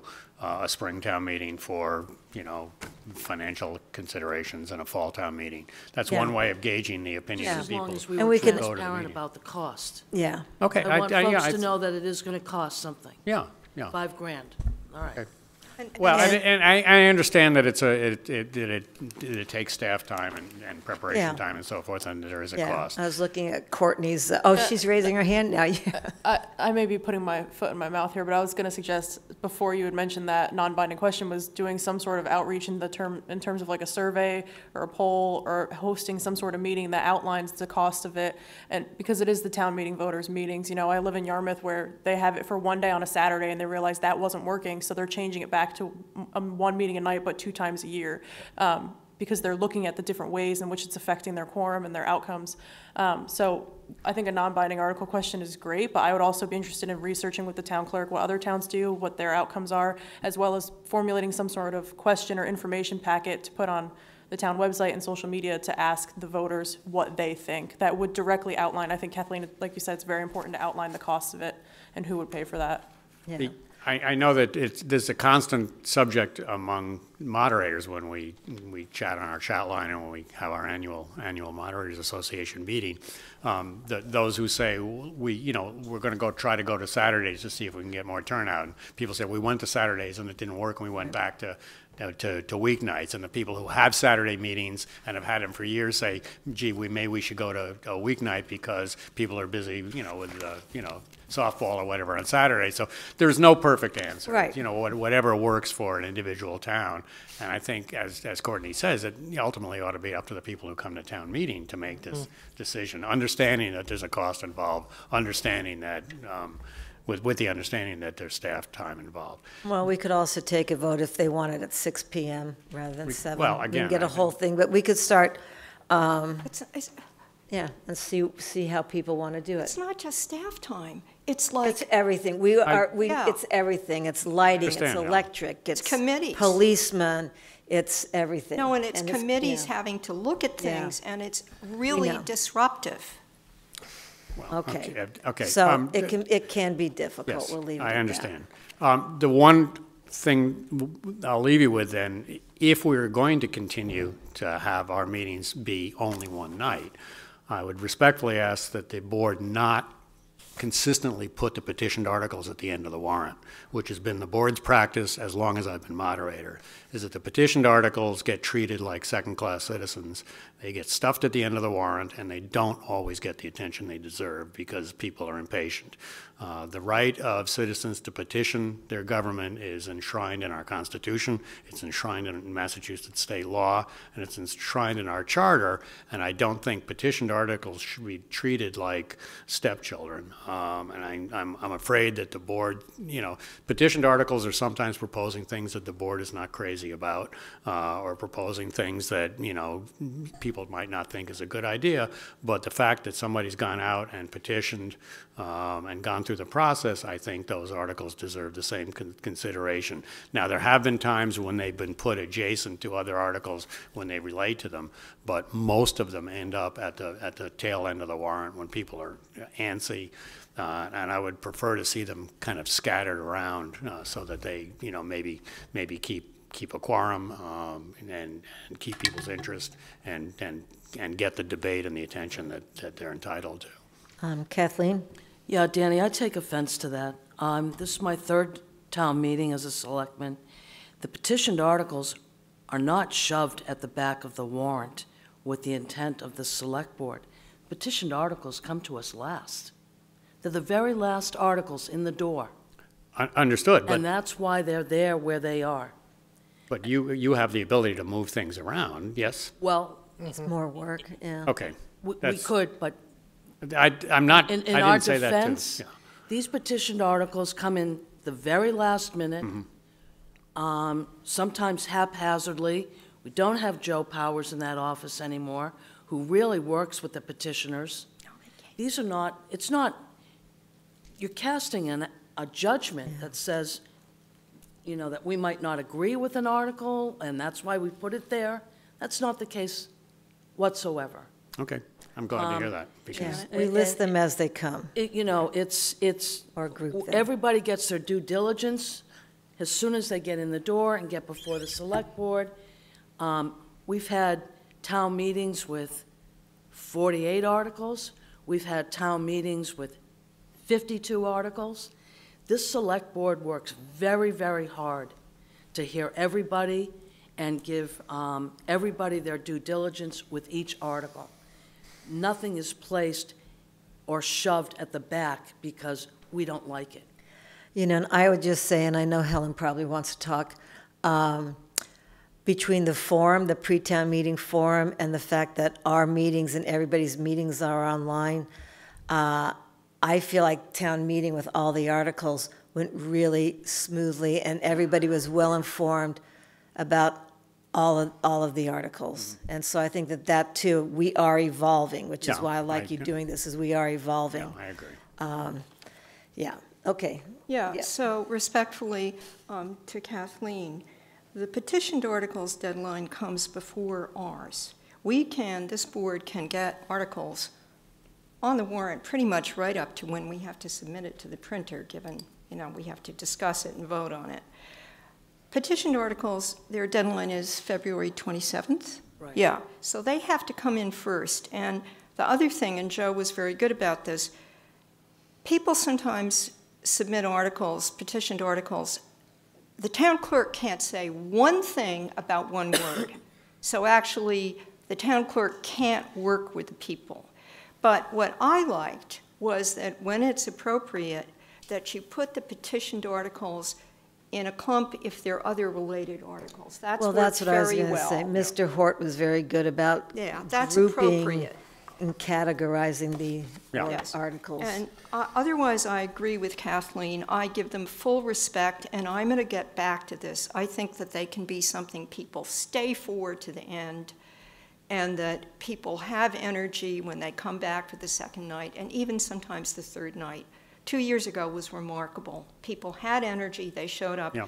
Our personal stamina, and I understand that it is hard to sit through long hours, one can help oneself with chocolate.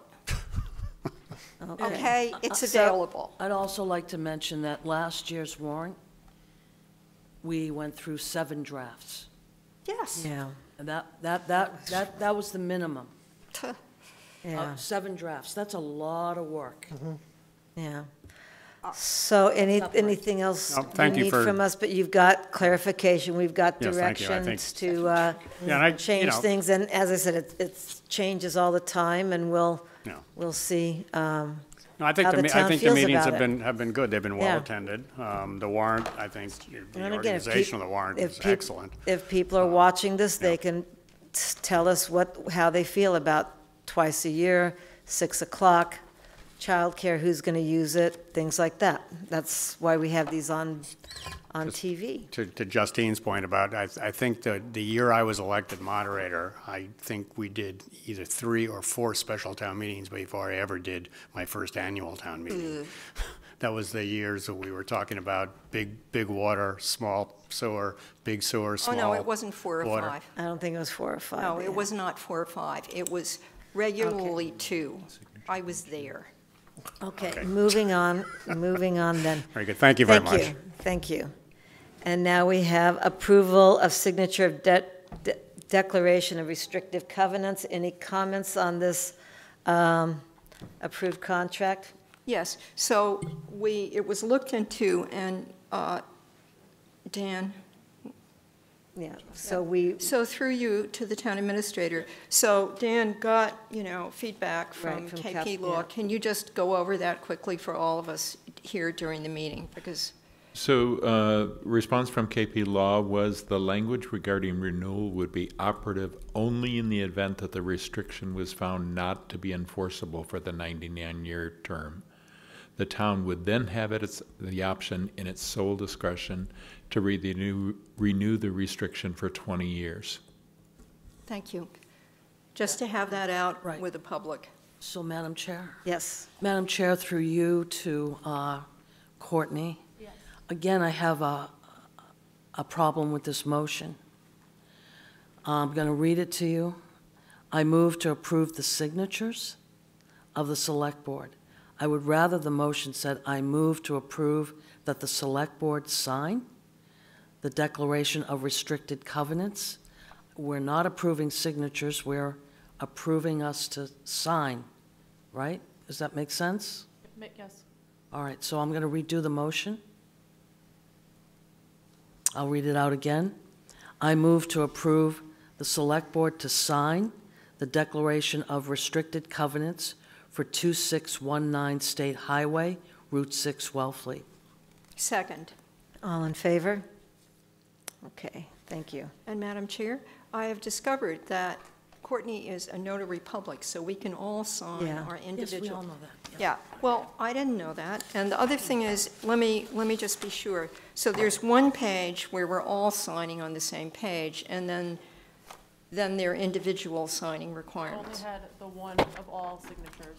That's the only page that came in the packet. It's all, the entire packet that was sent to us is in your packets. Yes. This was the only signature page I had. No, but yeah. So you will sign on here, and Courtney will notarize for each of your signatures then, so. Individually. Yes. But I'm sorry, there's a separate signing thing. Then sign those from each of your packets, and I will notarize them separately. Right, here. Can we do it tonight, please? I would like that you did it tonight, yes. Okay, thank you. Good. Okay, so moving on to Select Board reports. I'll start with saying that Justine and I went to the Mass Municipal Association conference, and it was always very informative. It's really great to talk to all the other different people from around the state. Great sessions, learning sessions. So anyhow, that was really good. And then I'm looking at my notes, and what I really wanted to say is that Justine and I, along with Representative Sarah Peake and Senator Julian Sear, met at the State House with the Department of Transportation and Department of Conservation and Recreation to discuss the plan for the new highway, bike lanes, and the proposed bike trail. and that everybody was very happy with the way the meeting went. There's been some compromise. And on March 10th at our select board meeting, it will be dedicated to the DCR and DOT coming down to present the new plans. They're similar, very similar, but they did take into consideration the phasing of the different highway and bike trail, and also the ending of it, and a few other things. So March 10th, mark your calendars. That's what that'll be. Oh, good. Thank you, There'll be a very, thank you for that. and we're pretty much dedicating that meeting. March 10th? Yeah. So, March Madam 10th. Chair. Yes. I'm not going to express an opinion about this, but I have a question. Was this a spontaneous meeting, or was it planned for two people from the board, which is legal, to meet with these two agencies and also with Sear and Peak? Was this planned? Did you know that beforehand? Well, I had to know about it beforehand, didn't I? I don't know. You might have run into everybody. No. Okay, No, we I'm did, not yeah. going to express an opinion about it. Good. Because I can't, but I would like it to come up on the next agenda. Thank you. That's under future concerns. So, okay. And that's all I have for select board reports.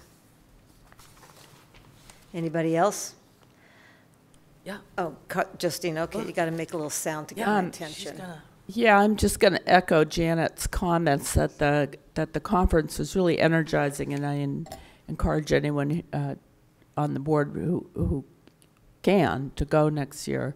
There was a lot of great presentations, networking, just a lot of information, and I'm very grateful to Sarah Peak for working very hard to get the state to come in on the bike trail. They were very hard-working group that took a lot of notes from the feedback, and I thought they were a really earnest group of people, and I think it's going to be a good meeting on March 10th.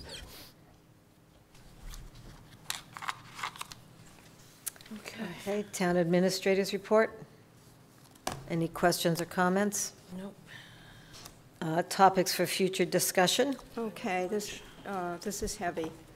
So we all received an electronic communication from KP Law regarding an aspect of the Herring River project today. And it was sitting in our file in print, and then I asked the town administrator to share it with us electronically. It had been there for a bit. So this is time sensitive. And if we've all read what we got from Katie Klein, the Cape Cod Commission, their hearing on the Herring River, doesn't need our action on this before that, but it needs to happen by about June. And some of this, we have to meet in executive session, and we have to discuss what path we want to take. We have really two main options, but four, if you read what Katie Klein wrote. All right, so do you want it on? So you want that on the agenda? Yeah, and the point is, the reason that it's time sensitive is that one of the options, at least, would have us putting something on the warrant. So why don't we schedule an executive session? Yeah, next meeting, before, after, whatever. And well, which do you prefer? Does everyone's coming in 2 weeks? We're all set for that. Dan, what do you think? Doesn't matter to me. It's up Yeah. to you. Okay. Well, yeah. So wait, I need to say one more thing about it. This is also future concerns, and it's to alert us to something that we may or may not have to do in relation to this. So ultimately, really, this decision is for the Herring River Executive Council. Mm-hmm. But we have to figure out what our relation to it is. So that's the end of my future concern needs. But it's more complicated than us just deciding as a board, okay? Do you have your tide chart up or anything? Do we want to meet at 5 for the executive session or go after our meeting for executive session? Let's see, I'd be, not looking at a tide chart, I would just prefer it would be at the end, our meeting, Okay, rather than going that's along. fine. It's hard for me to get here earlier. All right, with the meeting okay, and everything. so we can have an executive session. We can actually do it during the week too, or at another time if it makes it better, but yeah, okay. After a the meeting? meeting, I think, Okay, personally. good. Yeah, in case it needs to go longer. All right, any other future concerns? I do. Future agenda item, yep. Madam Chair, I'd like to again bring up that I would like us to review Chatham's liquor Yeah. license policies and regulations. I think that the Select Board would benefit from seeing how Chatham does this. It's not only just good for the Select Board, who is the licensing agent, but it's good for the person that's applying for the license. Also, if you've kept your packet with regard to town fees, I want you to look at what a liquor license application costs. It's very interesting. My second concern, before I leave this board, I would like us to make a determination on the Shellfish Shack. My third concern, before I leave this board, I would like us to make a determination on taping all regulatory boards within the town of Wellfleet. I want us to develop a policy. Those are my 3 items. Okay. Oh, and I have one more. I just wanted, while I'm thinking of it, so Courtney, would you be good enough to get Chatham's alcohol regulation and give it to us electronically? I'll forward you the email I sent a few months ago. Yeah. You I did have do it it, already, okay. Yep. so- I thought And I saw it, yeah. Kathleen, as far as the policy, Mia is coming back with that policy February 25th. Thank you. Okay. So one more thing I forgot. We have to finalize our marijuana policy. We haven't finished it. Yes, actually, Mr. So- Horton and I talked about that. Yeah. So, yeah, let's get that on the next So we did a agenda. huge amount of discussion on it. We really Yeah. got to where we needed. We just need to finish approving it before Yeah. something else comes down the pike. Yeah. Now so, Mr. Hort, are you on that? Yep. For next week? Yeah, I think there's just a couple. Okay. You, Janet, any more? Well, I don't want to go on, but so just as far as the Shellfish Shack goes, we shouldn't be talking about, but there is, our harbor master has and is developing a plan for the whole marina harbor area. And it's about looking into money and what we can do there. And the Shellfish Shack is part of that. So that's why that hasn't been talked about individually. All right, so, while it's not an agenda item right Yeah. now, we do know that there's money left over from the police station build. I thought we were spending it on something else. Not as of yet. So that's why I'm What else came asking, up? you Yeah. you know, that we, So you know what, so okay, let's schedule a harbor meeting. Like a town meeting, an open meeting with harbor Marine master, advisory. us, marine Shellfish advisory, department. shellfish, for input into a harbor plan. And I know that, was it 6 years ago, 5 years ago, that the rec department and harbor had a whole plan for, say, bathrooms and things like that, so, yeah, thank you. yeah, we do have, so is that good? You want to schedule it? You have a lot to do. Mike will probably do it. Mike yeah. Travato, so he'll get it. Oh, Mike Travato, okay, good, yeah. So I want to tell you about him, too. Okay, good. You have anything? Just one thing that's been on my mind, the bathroom situation over at Bakersfield is so, like, heavily used area. That's part of this plan. That's part of the plan? Yeah, I Okay. don't know, we still don't know, we've got to get an engineer in there, but, I just want to get the ball rolling on that situation, Yeah. because it cannot just be perpetual. I mean, maybe it Yeah. could be perpetually the way it is. There's a lot of use, and yeah, I don't know if that's the best, cheapest option, what we have right now. yeah, I don't think so. No, I know. So that's, no, Mike has his swan song. I don't know when he's going to retire. He's not that old, but, this is his desire, is to really clean up, fix up, make the whole marina harbor area. And Bakersfield? I always considered it, I don't know, is it part of the harbor? But It's not part of the marina. It's not part But of it the was marina. part It's of not that under other his plan. purview. But it would So- be part of it. I mean, the bathrooms would be part of it. And we've talked about Yeah. casually making it more convenient for the rec department and stuff. So, Well, we'll the talk, but bathrooms we'll on the talk about, marina. yeah. I just want to Yeah, deal with Bakersfield, I agree. So, all righty. Anything else? Correspondence? Vacancy reports? Minutes? Do we want to just go right into the minutes and amendments? You want to start and end? Town administrator's report. Didn't we do that? Did it. We did do it. Did we? And didn't have No, a we report? didn't. Did we? I mentioned it, Very but, short. We did it, Janet, you did. yeah. So can I just move to approve the minutes of January 7th and January 14th as 2020 as amended? Second? All in favor? Okay, but yes? I'm going to abstain because I was absent for one of those days. Yeah. Okay, I move I'm to sorry. adjourn. Second? All in favor? I would have separated them. Okay.